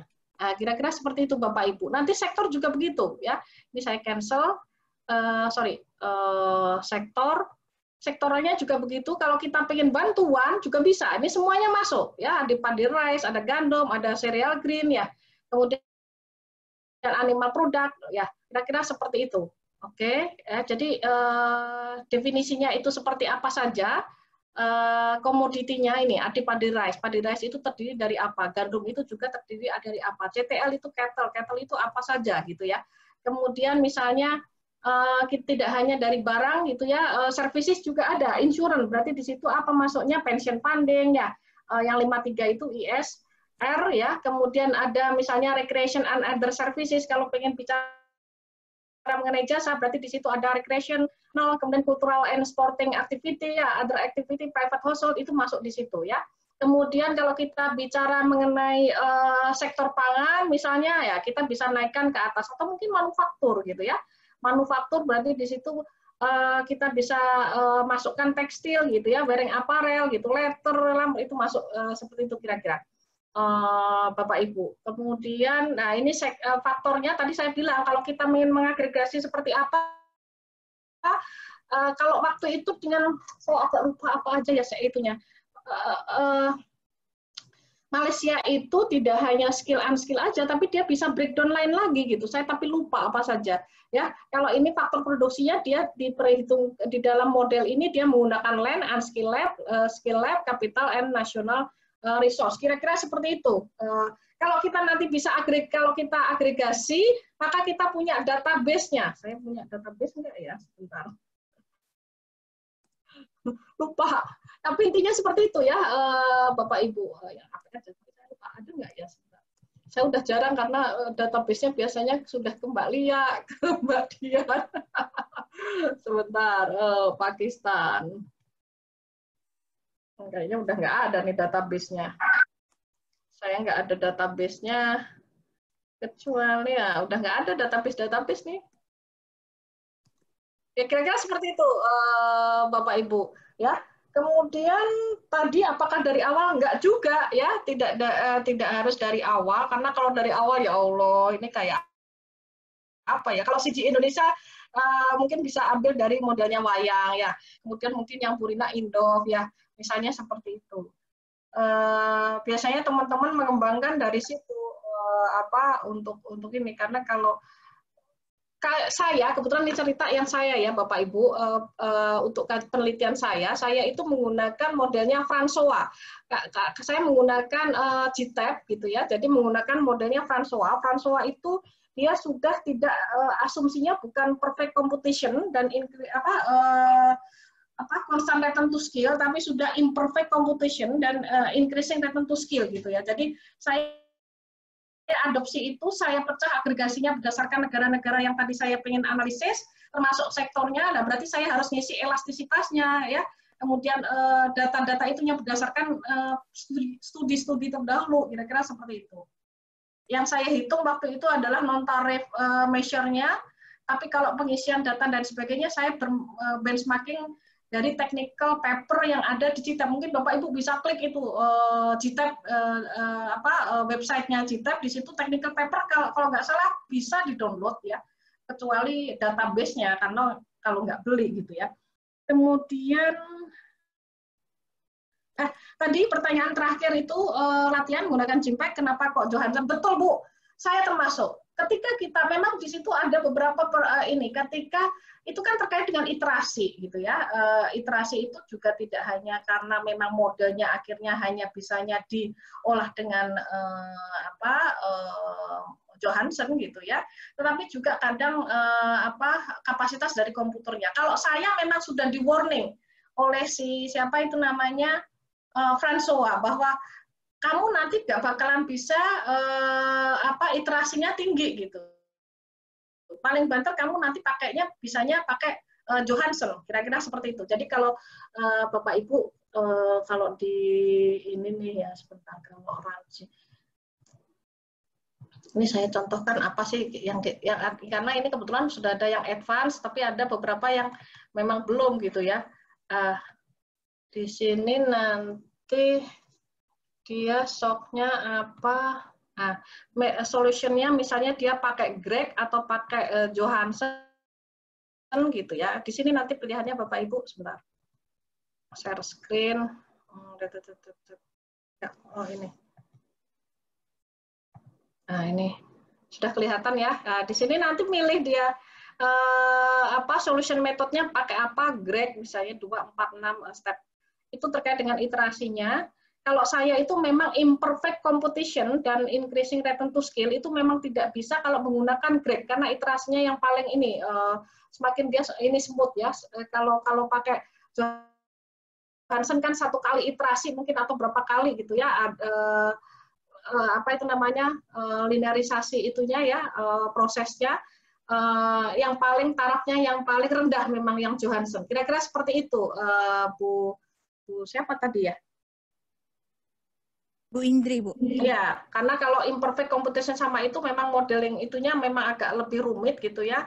Jadi kalau menggunakan Greg agak berat itunya. Jadi akhirnya kemarin memang sudah di warning sama di technical papernya si François itu, kamu bakalan bisa menggunakan Greg, tapi kamu gunakanlah itu Johansson untuk solution metodenya. Kira-kira seperti itu, Bu Indri ya. Itu Mbak Lia. Jadi ini bisa dipilih Bapak Ibu Johansson atau apa, ya mungkin ada perbedaan hasil sedikit sih, nggak terlalu banyak, karena nanti di pelatihan biasanya kami akan tunjukkan kalau pakai Johansson nanti hasilnya 0,28 gitu misalnya. Nanti kalau pakai Greg misalnya dia menjadi 0,26, kira-kira seperti itu. Jadi memang nggak terlalu jauh sekali untuk solution method itu. Kira-kira seperti itu, Mbak Lia. Baik, terima kasih Bu Wit untuk responnya. Semoga menjawab pertanyaan dan kegelisahan Bapak dan Ibu. Kemudian saya pindah sekarang ke raise hand. Ada satu orang yang sudah setia dari tadi raise hand. Bapak Made Sanjaya, silakan, Jogar. Kayaknya kalau nggak mukanya kelihatan, saya nggak mau jawab dah. Iya, kalau gitu saya prepare dulu sebentar. Jadi, oke. Terima kasih Bu. Enggak, selain black box, saya juga mungkin udah black out ya ini mendengarkan presentasinya, tapi which is really good. Berarti kalau kayak gitu harus ikut pelatihan ini. Senang Bu kalau misalnya. Tambah nggak mau, biasanya memang begitu. Yang satu itu biasanya langsung tertarik ikut pelatihan, tapi ada yang langsung ngacir kabur. Tambah apaan ini? Gitu kira-kira Mas Made. Oke, silahkan. Aduh Bu, kamera saya buram Bu, nggak usah ya Bu ya. Apa wes, ya wes. Oke, lanjut. Ya, pertanyaan saya umum aja Bu. Pertanyaan saya umum aja Bu sebenarnya. Tadi saya mendengarkan kalau GTAP itu untuk international trade ya. Kalau misalnya ada nggak alat analisis yang Ibu rekomendasikan untuk melakukan interregional trade within Indonesia? Kalau dari terus selanjutnya, apakah dari pengalaman Ibu atau mungkin dari pengalaman Ibu, data-data yang kita punya nih di Indonesia, khususnya di BPS, memungkinkan nggak kita untuk melakukan quote-on-quote nasional GTAP? Apa? Memungkinkan untuk? Melakukan quote-on-quote nasional GTAP. Saya nggak tahu GTAP itu hanya untuk internasional atau international trade, atau bisa kalau dilakukan GTAP internasional, Mas. Oke. Bisa nggak kita istilahkan melakukan interregional trade within Indonesia dengan data-data yang kita punya? Kalau data-data itu apa aja? Okay. Yang kedua adalah jika Ibu dihadapkan dengan high level policy analysis misalnya yang lebih kecilnya lagi regional development policy, apakah Ibu akan masih merekomendasikan menggunakan alat analisis I/O yang kita ketahui asumsi-asumsi di I/O juga yang menurut saya sangat ketat ya dan tidak sefleksibel CGE. Selanjutnya yang ketiga itu adalah tadi yang satu yang pertama Indonesia, yang kedua apa Mas? Yang pertama kan perdagangan regional kan? Iya betul. Ya, kemudian yang kedua apa ya? Yang kedua itu adalah kalau apakah Ibu masih akan merekomendasikan menggunakan I/O setelah untuk regional development policy di level high level policy. Yang ketiga adalah saya mungkin bertanyanya lebih tepat ke Bu Yeti ya, karena tadi dengar Ibu pernah melakukan IRIO, interregional input-output. Iya, saya kurang update nih, tapi baru dengar bahwa ini akan dikeluarkan oleh BPS akhir tahun ini. Itu formatnya sama nggak ya Bu dengan I/O? Dan mungkin apakah nanti metodenya juga akan bisa, metode I/O biasa itu akan bisa juga digunakan untuk IRIO-nya? Terima kasih Bu, selamat sore. Oke. Langsung dijawab atau gimana nih Mbak Lia? Ada satu lagi yang raise hand, mau di poll atau Ibu mau menjawab dulu, silakan. Terserah Boleh Ibu. Sih. Silakan. Oke, Bapak Diono Ledo. Ya, silakan Pak. Baik, terima kasih Bu. Mohon izin. Baik. Ya. Pak, ya. Kedengaran suaranya? Jelas Pak, jelas. Pertanyaan saya tadi menyambung pertanyaan yang pertama mengenai IRIO tadi. Jadi kalau seandainya kasusnya untuk Jabodetabek, Bu. Jabodetabek itu kan IRIO juga sebenarnya ya. Kemudian secara umum kita tahu bahwa mereka adalah provinsi berbeda. Tetapi kalau dari sisi ekonomi, Jabodetabek itu adalah satu kesatuan. Nah, apakah pendekatannya kita membuat tabel I/O khusus Jabodetabek atau kita menggunakan I/O dari setiap kota-kota itu? Karena kalau kita memakai setiap kota-kota itu, otomatis sebenarnya tidak mewakili. Seperti itu. Itu yang pertama, Bu. Yang kedua, saya ini masih bingung kapan kita memakai I/O dan kapan kita memakai CGE tadi. Seperti itu. Terima kasih, Bu. Ya. Oke. Mungkin saya close dulu untuk sesi raise hand. Ibu enggak langsung dijawab. Baik, nanti kecuali yang Bu Yeti. Bu Yeti. Ya. Oke. Pakai kan tadi Pak, kalau Bapak Ibu punya keahlian, punya dua-dua keahlian, I/O maupun CGE, maka ya lebih baik pakai CGE. Karena apa? Tadi kan yang sudah disampaikan bahwa di dalam I/O itu tidak persamaannya lebih banyak linier, satu ya. Kemudian yang kedua, respon terhadap perubahan harga tidak ada, tidak tertangkap gitu ya. Oleh karena itu, kalaupun misalnya Bapak nanti menaikkan dia 2 kali inputnya, outputnya juga akan naik 2 kali gitu ya. Jadi di dalam memang I/O punya kelebihan ya, seperti yang tadi disampaikan, ada multiplier untuk melihat keterkaitan keterkaitan antar sektor itu lebih bagus, dan CGE juga bisa gitu ya, multiplier ininya juga terlihat ya, dampak misalnya tadi saya bilang tarif non tarif, kemudian ban impor itu kalau di CPO kena, kira-kira sektor apa saja yang kena? Ya, berarti di situ ada minyak goreng, manufakturnya, kan itu keterkaitan. Jadi dia terlihat juga dampaknya gitu ya. Sektor-sektor yang menggunakan CPO dia juga akan terkena, misalnya ya di situ ada minyak goreng, misalnya farmasi gitu ya, kemudian kosmetik ya, kira-kira seperti itu. Jadi kalau Bapak Ibu punya 2 keahlian itu, maka gunakan CGE, karena di dalam CGE itu sudah memasukkan pasar input, pasar output, dan di situ juga bisa menangkap terjadinya perubahan harga tadi yang tidak tertangkap di dalam model di dalam I/O maupun SEM, kira-kira seperti itu. Kemudian tadi seperti yang sudah saya sampaikan ya Pak, ini gambarnya kok jadi kadang jelek, kadang bagus, karena itu saya suka stop ininya karena layarnya agak jelek ya kali ya. Jadi apa itu namanya mengganggu ininya, ada bling-blingnya, kira-kira seperti itu. Oke, jadi tadi seperti yang saya sampaikan, faktor harga itu kalau di dalam ekonomi kan penting gitu ya Bapak Ibu. Jadi sulit dibayangkan kalau kita menganalisis ekonomi kemudian tanpa mempertimbangkan pengaruh harga gitu ya. Walaupun tadi IO maupun SEM itu baik menggambarkan hubungan keterkaitan antar sektor ya, tetapi dia tidak cukup baik untuk menggambarkan respon perilaku para pelaku ekonomi di dalam perekonomian karena misalnya ada insentif harga. Karena kebanyakan rata-rata semuanya insentifnya harga. Pemerintah misalnya dia mengenakan tarif, kemudian pajak ekspor, kemudian subsidi dan lain sebagainya, harga itu semua ininya Pak. Gitu. Kalaupun misalnya nanti menetapkan kuota ininya transmisinya kemana? Ya ke harga gitu. Ya jadi kalau dua-duanya itu dimiliki keahliannya, maka lebih baik menggunakan CGI, kira-kira seperti itu. Dan di sini elastisitas juga sudah masuk Pak ya. Jadi substitusi antar barang domestik dan impor gitu ya. Kalau di dalam kalau di IO itu asumsinya rasio input output tetap konstan sepanjang periode itu ya.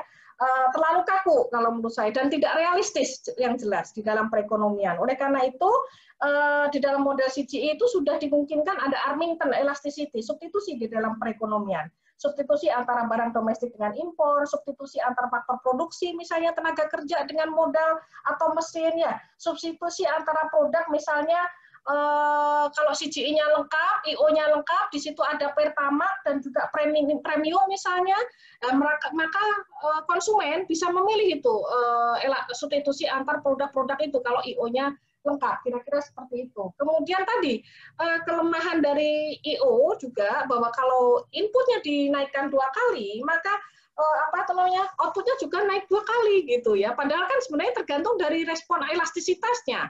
Kalau kita bicara kan begitu. Orang kaya dengan orang miskin dikasih duit misalnya akan berbeda responnya misalnya. Karena di situ ada elastisitasnya dia. Kalau kita bicara terkait misalnya konsumsi, di situ ada MPC ininya berapa ya, antara orang kaya dengan miskin juga berbeda, kira-kira seperti itu. Kemudian ya mohon maaf ini yang BPS kalau saya salah ya. Kemarin itu kebetulan kakak ipar dengan kakak ini saya tuh BPS.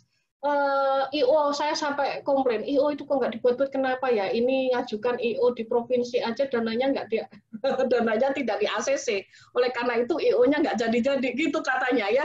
Jadi mungkin kendala kalau bagus memang kota, tapi ya nggak mungkin, kayaknya lebih baik memang provinsi ininya ya, tergantung sebenarnya kepentingannya seperti apa. Ini provinsi aja juga nggak del-del karena dananya juga tentunya gitu kan, setiap provinsi itu pasti tetap butuh kendala tadi dana dan termasuk nanti keterbatasan datanya ya, kemudian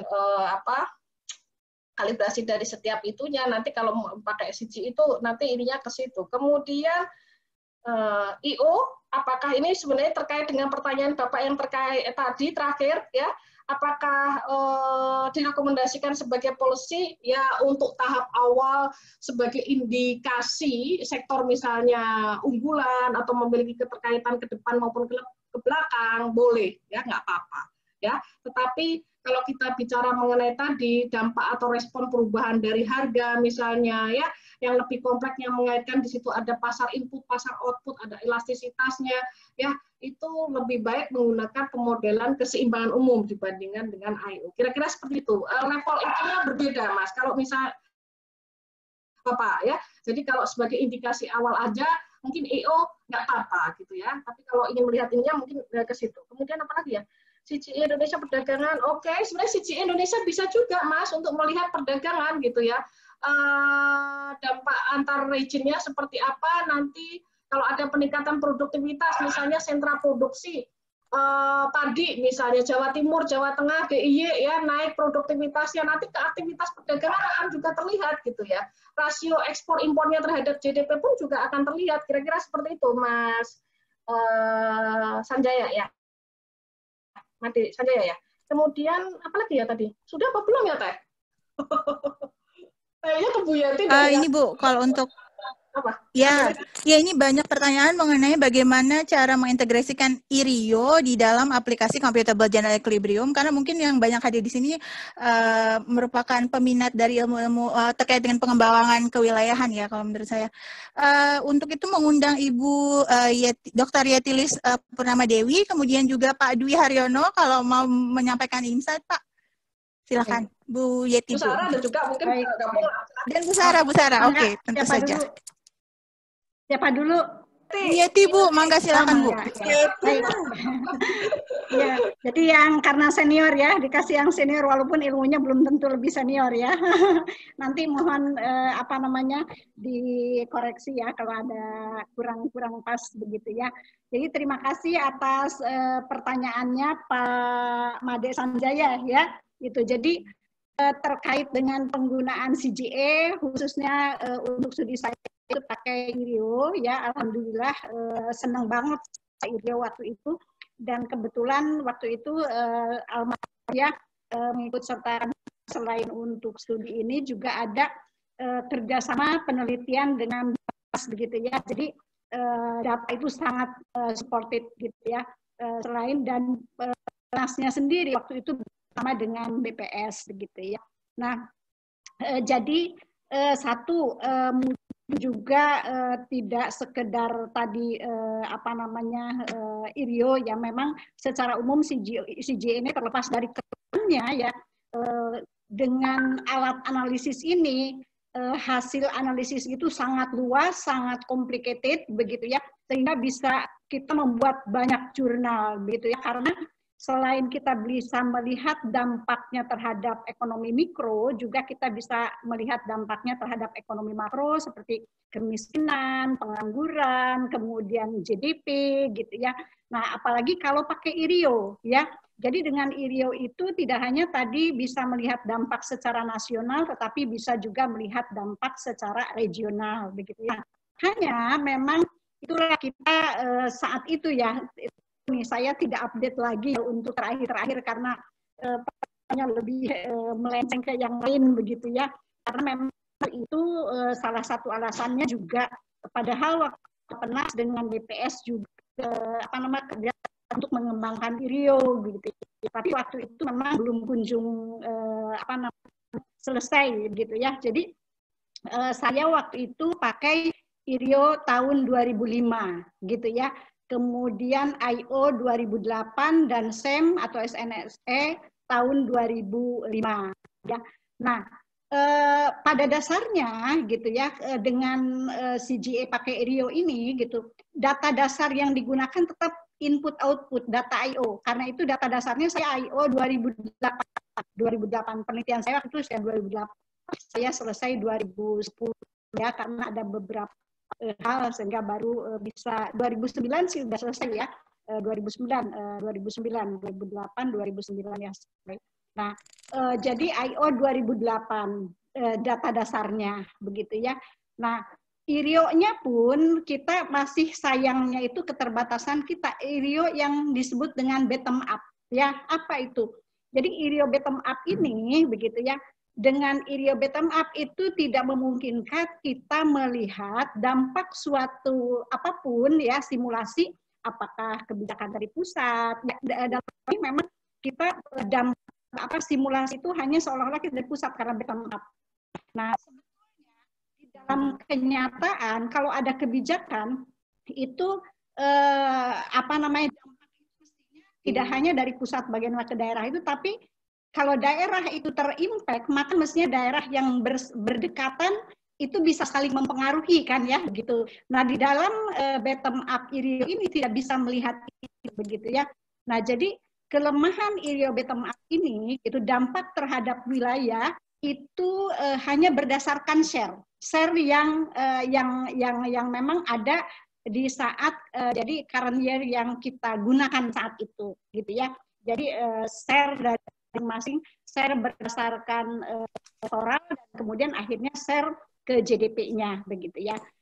Studi saya ini judulnya jadi CGA itu sangat menariknya dengan kreativitas kita ya, bisa banyak melakukan berbagai analisis. Saya itu judul penelitiannya ya dampak investasi di mana investasi itu lihat dampaknya kepada produktivitas sektoral ya, dalam hal ini pertanian. Jadi waktu itu saya analisnya bagaimana dampak investasi di sektor pertanian terhadap disparitas antar wilayah dan terhadap kondisi perekonomian mikro dan makro ya. Jadi dengan menggunakan IRIO ini saya bisa melihat bagaimana dampak terhadap sektoral ya. Jadi bagaimana apakah sektor saya bagi 30 sektor ya, jadi agregasi ke 30 sektor dan provinsinya 30 sehingga bisa tahu mana sektor yang mengalami peningkatan dari sisi produksi, dari sisi konsumsi, dari sisi konsumsi, dari sisi harga gitu ya.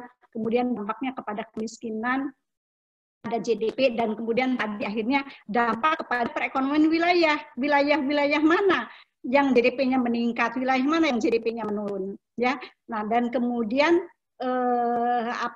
juga saya lihat disparitas itu dengan tadi karena kita bisa melihat perubahan terhadap GDP masing-masing wilayah. Nah, kita bisa melihat bagaimana ketimpangan wilayah. Nah, jadi dari 5 simulasi yang saya buat, simulasi yang terbaik terhadap disparitas itu disimulasi perubahan investasi sektoral di sektor pertanian dan agroindustri atau industri berbasis pertanian infrastruktur gabungan 3 itu ya yang paling memberikan disparitas paling kecil gitu ya, dan kemudian juga paling besar gitu ya di situ di hasil penelitian saya. Jadi intinya ya kan kalau ingin melihat dampak antar wilayah, jadi tetap basis data itu IO, kemudian pakai IRIO itu di situ waktu itu masih kita belum punya top down, bottom up. Kalau bottom up itu sangat kita bisa melihat bagaimana perubahan atau connecting ya, kalau ada perubahan suatu wilayah bisa berdampak kepada wilayah itu bisa tertangkap. Jadi kalau dengan top down ini itu tidak tertangkap. Jadi perubahannya itu lebih didasarkan kepada share itu ya, share antar wilayah ya. Mungkin itu ya penjelasan dari saya, mudah-mudahan memberikan sedikit pencerahan barangkali ya, kalau ada kurang-kurang luruskan yang lebih pakarnya lagi ya, ada Bu Wit, ada Bu Sahara ya. Ya, terima kasih begitu barangkali.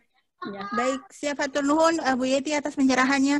Kemudian Bapak dan Ibu, kita beruntung hari ini telah bergabung bersama kita di sesi webinar Guru Besar di Divisi Ekonomi Regional, Profesor Firdaus, yang pasti Bapak dan Ibu sudah tidak asing lagi. Beliau akan menyampaikan insight juga tentang IRIO. Silakan Pak. Oh, maksud saya orang tadi cuma boleh kan Pak? Tapi ya, boleh tadi nyambung boleh sedikit ya Pak, silakan. Karena kemarin saya kebetulan diundang oleh beberapa BPS daerah sebelum COVID. Jadi kebetulan Bu Yeti dan kawan-kawan BPS memang sedang ada niatan untuk mengupdate data IRIO ya. Kebetulan saya kemarin itu hadirnya yang Jambi ya, sebelum sensus itu berarti bulan apa ya? Januari ya. Jadi pada bulan Januari itu memang BPS sedang melakukan FGD. Kenapa FGD? Karena begini logikanya kan sebetulnya kalau interregional input output itu harusnya kita punya data berapa pergerakan komoditi dari satu daerah ke daerah yang lain. Nah, sejak tidak ada jembatan timbang, kita kehilangan informasi itu. Tetapi kita kan nggak boleh nyerah, nggak boleh give up. Karena tadi kata Bu Yeti, data IRIO yang bottom up itu kan sudah cukup lama begitu ya.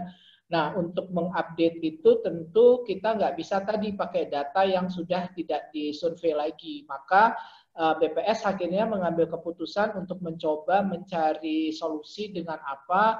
Melakukan survei kepada perusahaan. Jadi bertanya langsung. Waktu itu saya hadir kebetulan ya, beberapa contoh saja, perusahaan itu ditanya, dia dapat bumbu sampai misalnya kalau waktu itu kebetulan perusahaan kuliner ya, jadi salah satunya itu adalah restoran, jadi kan setiap sektor diambil ya sampelnya. Nah itu kemudian ditanya, dia bumbu-bumbunya dapatnya dari mana, kemudian dia juga bercerita, kalau mungkin 5 tahun yang lalu dia itu belinya bumbu mentah, jadi jahe, kunyit, kencur, lengkuas semuanya mentah. Tapi sejak beberapa tahun terakhir karena Unilever sudah memproduksi dalam bentuk sachet kemasan, maka dia langsung ngambilnya dari Jabodetabek lah kira-kira begitu. Sehingga dari survei dan FGD tadi begitu kemudian kita mencoba mengestimasi bagaimana pergerakan barang tadi dari satu daerah ke daerah yang lain. Nah ini untuk kebijakan penting sekali. Mahasiswa bimbingan saya kemarin disertasinya itu terhambatnya karena itu. Jadi ada hanya volume pengangkutan dari pelabuhan laut X ke pelabuhan laut Y di Indonesia, tapi tidak ada data barang apa yang diangkut.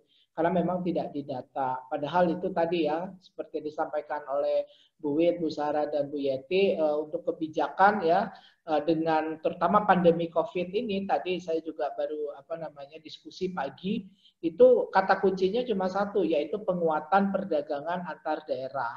Nah, bagaimana dampaknya, analisis kebijakannya, itu sebetulnya kalau ada IRIO, apalagi nanti dengan CGI ya, menggunakan IRIO, tidak hanya IO, itu tentu akan sangat menarik begitu. Jadi kebijakannya betul-betul bisa mengakomodir tidak hanya di level makro, tapi juga level antar wilayah atau regionalnya. Jadi bisa tercover semuanya dengan sangat baik. Jadi makanya mudah-mudahan BPS, ya saya nggak tahu, tapi mudah-mudahan nanti pasca COVID bisa menyelesaikan data IRIO yang terbaru sehingga nanti kalau kita riset bisa melakukan analisis dengan jauh lebih baik. Mungkin itu aja Mbak Lea, ringkas saja. Terima kasih. Selamat ini webinarnya bagus sekali. Ya, selamat sore. Assalamualaikum warahmatullahi wabarakatuh. Waalaikumsalam. Makasih Prof. Terima kasih Prof insight-nya. Kemudian Bapak dan Ibu mungkin untuk sesi selanjutnya saya buka dari chat Bu Wit apabila berkenan Bu. Masih ada beberapa pertanyaan yang pending belum dibahas oleh kita. Yang pertama mungkin saya bisa kelompokkan seluruh pertanyaan ini tuh terkait dengan apa sih bedanya model CGI dengan model ekonometrika seperti itu. Misalnya saja dari Bapak Alif Rahman Setianto, apakah bisa menggunakan model CGI dengan data panel? Kemudian dari Bapak Alpon Satrianto, salah satu yang sangat rajin sekali di sini dari Universitas Negeri Padang, apa bedanya kajian analisis dampak dengan model regresi dengan model CGI? Kira-kira seperti apa outputnya bedanya? Kemudian dari Ibu Elfrianti Novita Lumban Tungkup juga menanyakan hal serupa. Apakah dengan perhitungan CGI itu hanya dapat dilakukan bila data sekunder yang kita punya lengkap ataukah sudah embedded atau include di dalam software? Seperti itu, Bu.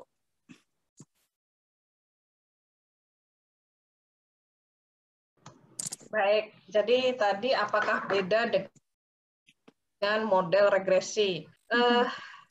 Ini kalau kita bicara simultan saja ya, kira-kira apakah bisa mencakup semuanya gitu kan? Ya, jadi kalau itulah salah satu tadi kelebihan daripada model CGI, bahwa di dalamnya tadi tidak hanya, kalau misalnya regresi nih Bapak Ibu ya, apa regresinya? Misalnya udah permintaan apa? Permintaan terhadap ayam misalnya. Ya, ada kenaikan permintaan terhadap ayam. Apakah Bapak Ibu sudah mempertimbangkan bahwa permintaan terhadap ayam juga akan meningkatkan permintaan terhadap input, misalnya ya, input untuk memproduksi peternakan ayam, ya. Kemudian pasar tenaga kerjanya seperti apa? Apakah Bapak Ibu sudah coba untuk ini kan ya?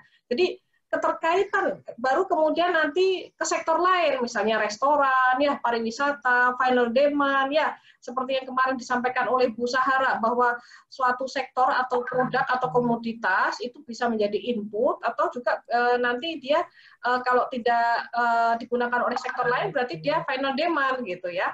Nah, jadi itu kelebihan daripada CGI ya dengan yang lain, termasuk tadi Bapak Ibu sekali lagi bahwa di situ sudah mempertimbangkan elastisitas ya, substitusi antar faktor produksi, misalnya kalau misalnya terjadi peningkatan permintaan terhadap tenaga kerja ya karena adanya tadi ayam misalnya padat karya misalnya, ini contoh saja ya, maka gimana tadi dengan pasar tenaga kerjanya, gimana dengan pasar modalnya gitu ya.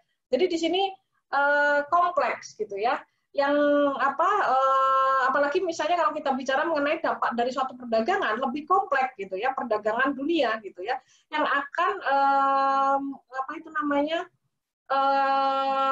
kalau digunakan dengan model keseimbangan parsial ekonometrik itu tentunya tidak cukup gitu ya, karena tadi interaksinya itu sangat kompleks antar pelaku ekonomi, antar pasar, antar pelaku produksi, kira-kira seperti itu. Kemudian apa tadi ya Mbak? Saya tadi nangkap itu, ini untuk menjawab yang tadi. Apa lagi ya? Penggunaan data panel dimungkinkan nggak Bu sebagai input dari model CGI? Ya, kalau apa itu namanya, ini satu titik waktu ininya ya. Apa itu namanya, kalaupun tadi disampaikan bahwa CGI, misalnya contoh nih yang tadi GTAP ya, bahwa di situ digunakan data referensinya gitu ya, tentunya itu satu titik ini Bapak Ibu, walaupun nanti di dalam kalaupun misalnya dinamis, kita bisa melihat kalau dinamis itu misalnya 10 tahun yang akan datang, itu bisa kita lihat apa itu namanya dampaknya. Misalnya dampak terhadap kinerja perdagangan, dampak terhadap ekspor, dampak terhadap impor. Tapi pada intinya kalau data yang dibutuhkan adalah dalam satu titik waktu, kira-kira seperti itu. Apalagi ya? Sejauh mana hasil perhitungan menggunakan IO dan CGI Bu Delima ya? Ya, Bunda menanyakan Bu, betul. Ya, kebijakan pertanian. Tadi saya agak lupa yang lain. Kalau ada diingatkan Mbak Lia ya. Oke, Bu Delima, ada beberapa penggunaan model CGI ini. Kalau I.O. sudah agak lama ya ditinggalkan karena kita sudah istilahnya menggunakan model tadi CGI dengan pertimbangan bahwa model CGI itu lebih memiliki keunggulan dibandingkan dengan model I.O. maupun SEM seperti yang sudah kami sampaikan. Tentunya itu sudah Ibu, untuk GTAP nih tadi yang kami sampaikan, ini share screen ya, beberapa apa itu namanya kajian dari ITAP,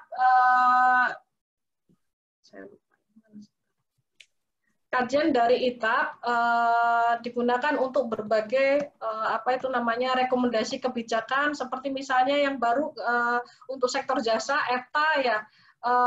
Kemudian apa itu namanya yang kemarin APEC, delegasi APEC ini memang kemarin beberapa tim peneliti pun sampai diminta untuk datang ke Natrang kalau tidak salah ya waktu itu, untuk membantu tim APEC ya, Kementerian Perdagangan gitu ya. Ini beberapa kebijakan untuk apa itu namanya Middle East, Afrika ya, kemudian apakah kita mau menggunakan kendaraan AJCEP atau IJPA seperti misalnya ya, kemudian ada SACO, Kolombia, ini sering dipakai oleh beberapa teman Kemendak dalam melakukan negosiasi. Ini tentunya indikasi awal Bu Delima ya, indikator awal kira-kira kita itu memperoleh benefit atau tidak, sektor-sektor mana yang unggul dan sektor-sektor mana yang loser gitu ya, mana yang winner, mana yang loser, yang tentunya itu nanti perlu digali lebih lanjut, diobservasi lebih lanjut ke apa itu namanya stakeholder terkait, apakah benar indikasi-indikasi yang sudah kita temukan melalui data sekunder, kira-kira seperti itu. Ini beberapa kerjasama dengan Departemen Internasional BI juga kami lakukan. Yang CPTP kalau tidak salah, walaupun akhirnya juga tidak jadi, tarif dan TRQ kemarin juga sudah kami juga lakukan. Ini kira-kira beberapa kajian yang sertifikasi ini juga, karena di situ ada TKBJ, IA-CEPA kemarin dipakai untuk prognosa, IE-FTA, kemudian AJCEP, prognosa dan negosiasi untuk kerjasama perdagangan oleh teman-teman dari Kementerian Perdagangan. PT SMF pun, Kementerian Keuangan, di situ anak perusahaan ininya ya, dampak ekonomi, sosial, dan fiskal juga dipakai untuk melihat provinsi mana yang kira-kira respon kalau dikasih pembiayaan atau diberikan pembiayaan oleh SMF melalui bank-bank yang kerjasama dengan SMF. Kira-kira seperti itu, Ibu Delima. Apalagi ya, ini, nah, itu kira-kira Tahlia. Mungkin saya baca lagi apa ya? Bu, mungkin ini ada satu pertanyaan terakhir Bu untuk sesi ini. Jadi ini agak pengen curhat atau Ibu untuk curhat gitu, request Ibu untuk curhat. Dari Bapak Iwan Hermawan dari Badan Keahlian DPR RI, BFF-nya Ibu. Mas Iwan. Katanya beliau ingin bertanya apakah Mas Iwan yang nanya, mana Mas Iwannya? Kalau nggak nanya langsung, aku ngomong nggak mau dah. Ada apa Mbak Lia dengan Mas Iwan? apakah tantangan terbesar Ibu selama menjadi user dan modeler selain teori yang digunakan itu cukup kompleks. Jadi tantangannya dalam mengembangkan model CGI itu apa, Bu? Jadi yang pertama tadi memang kalau pakai EO atau pakai ini tentunya datanya ya tadi. Kalau datanya update kan lebih bagus karena nanti itu akan menggambarkan struktur perekonomiannya itu seperti apa. Satu. Kemudian kedua tentunya harus memahami modelnya. Kadang tadi yang seperti yang sudah sampaikan black box misalnya ya, apa itu namanya ketika black box kita harus sebagai peneliti istilahnya curiosity-nya itu juga ada ya. Kenapa kok kira-kira hasilnya seperti ini? Kira-kira nanti kita ini kan dengan fenomena yang ada di real itu seperti apa? Kemudian yang ketiga tadi menangkap fenomena dalam bentuk simulasi gitu ya. Simulasi-simulasi yang mencerminkan kondisi nyata gitu ya. Misalnya berbagai kebijakan yang ada di pemerintah itu kira-kira kita tangkap dengan tentunya data lagi ya. Misalnya kita mau melakukan simulasi misalnya bantuan sosial, tentunya kita harus memiliki data yang bagus mengenai bantuan sosial, kebijakan pemerintah apa saja yang harus di-capture misalnya dalam rangka untuk menangani COVID. Kalau kita tidak tangkap itu semuanya, ya kira-kira modelnya itu belum bisa menjawab tadi permasalahan-permasalahan, ya setidaknya belum menjawab secara tepat gitu ya, permasalahan-permasalahan yang ada. Dan tentunya model ini kan penyederhanaan dari realita yang ada.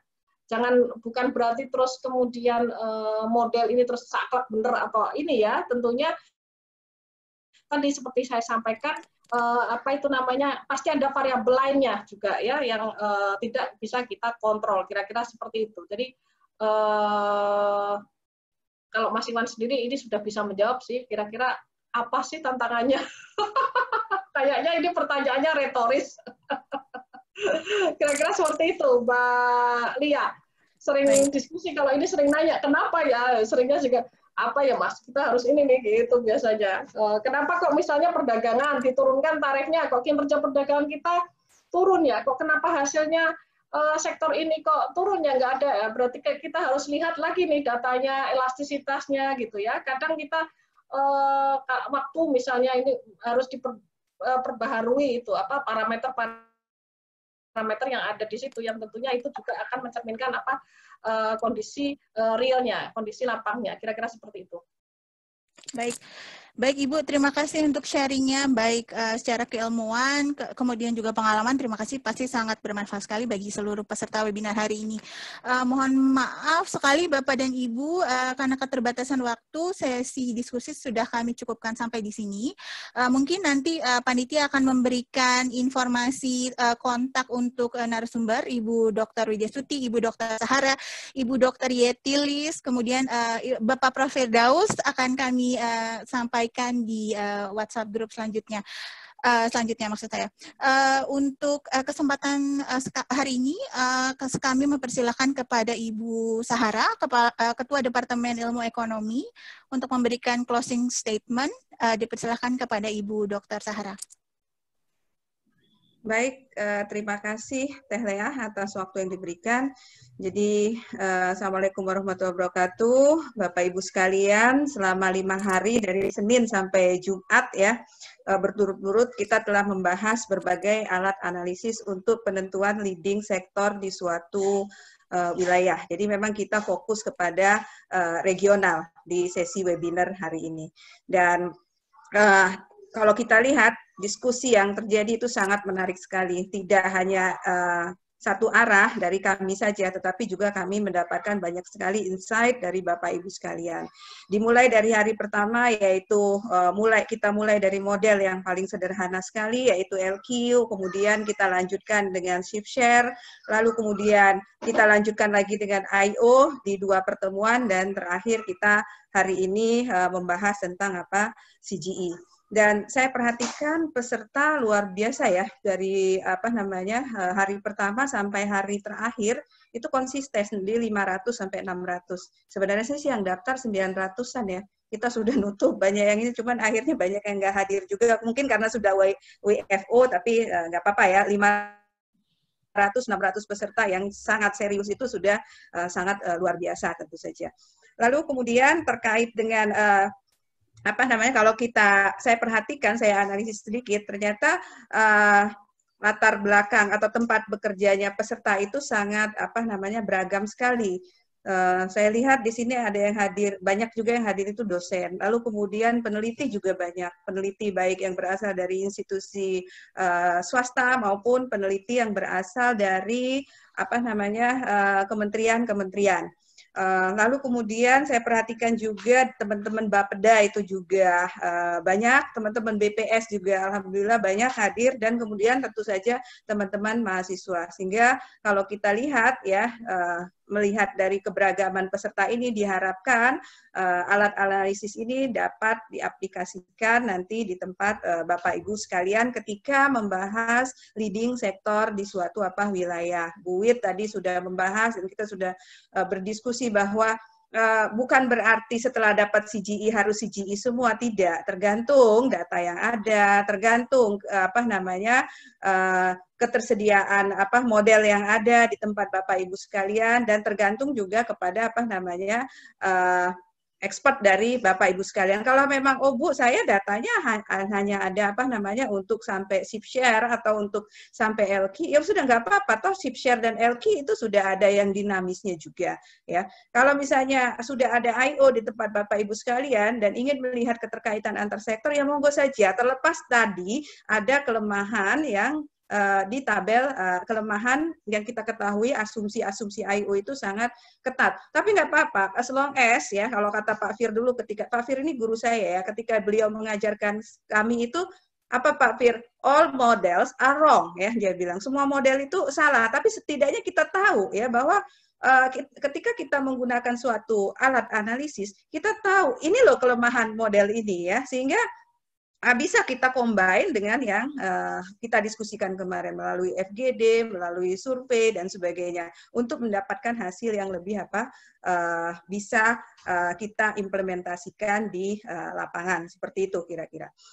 Nah, lalu kemudian Bapak Ibu sekalian, pada kesempatan ini saya ingin mengucapkan terima kasih tentu saja kepada para peserta yang selama 5 hari ini telah terlibat aktif di dalam diskusi ya. Saya senang sekali walaupun pagi itu misalnya kita ada 3 webinar sebelumnya ya, apalagi saya kadep ya, administrasi itu sangat luar biasa ya, jam 7 sudah webinaran dengan para pimpinan, lalu dilanjut dan kemudian kemarin itu saya keempat itu webinaran dengan IO ini. Tetapi melihat antusiasme Bapak Ibu sekalian, capek itu rasanya hilang ya, karena Bapak Ibu terlibat aktif di pertanyaan, terlibat aktif untuk menjawab semua pertanyaan-pertanyaan yang telah kami berikan. Artinya memang Bapak Ibu serius sekali untuk mengetahui lebih lanjut terkait dengan alat-alat analisis untuk penentuan leading sektor. Di samping itu juga saya sebagai Ketua Departemen ingin mengucapkan terima kasih kepada para pembicara dan kepada para moderator. Pembicara kita di situ ada Mbak Mutiara, ini dosen muda IE ya, the next leader ya di IE. Ada juga Bu Wit ya, kemudian Bu Yeti yang telah membantu diskusi. Bu Yeti sampai turun gunung ya, karena sangat antusias menyaksikan para dosen muda. Kalau saya hanya menemani saja dengan Bu Wit itu untuk berbagi ilmu. Lalu kemudian Pak Fir hari ini sempat chat WA tadi, saya support sekali dengan kegiatan ini. Terima kasih Pak Fir ya yang telah menginspirasi kita juga untuk berbagi ilmu melalui webinar ini. Juga kepada para moderator ada Mas Fahmi ya, lalu kemudian ada Mbak Dian, ada Mbak Retno dan juga ada Teh Leah ya di hari ini. Lalu tim dapur ini banyak Bapak Ibu ya yang mempersiapkan webinar ini sehingga berjalan lancar. Ada Mbak Dewi, ada Mbak Rizka atau Ica ya, kemudian ada Mbak Hastuti, ada Pak Dona, serta juga ada Regi ya. Tanpa mereka webinar ini tentu saja tidak akan bisa berjalan dengan lancar. Jadi semoga diskusi yang telah kita lakukan selama 5 hari ini ya bisa bermanfaat bagi Bapak Ibu sekalian. Saya tidak akan berpanjang lebar lagi ya. Saya tutup dengan sebuah pantun yang singkat Teh Leah ya. Jadi ini persembahan untuk Bapak Ibu sekalian ya. Komet bertemu bintang bersinar ya. Jadi komet bertemu bintang bersinar. Ada ikan sepat naik perahu. Jauh banget ya dari angkasa ke sungai ya nih ya. Saya ulangi lagi ya. Komet bertemu bintang bersinar, ada ikan sepat naik perahu. Selamat bertemu di next webinar. Semoga kita semua sehat selalu. Demikian Teh Lea, saya tutup dengan ucapan Assalamualaikum warahmatullahi wabarakatuh. Selamat sore Bapak Ibu sekalian.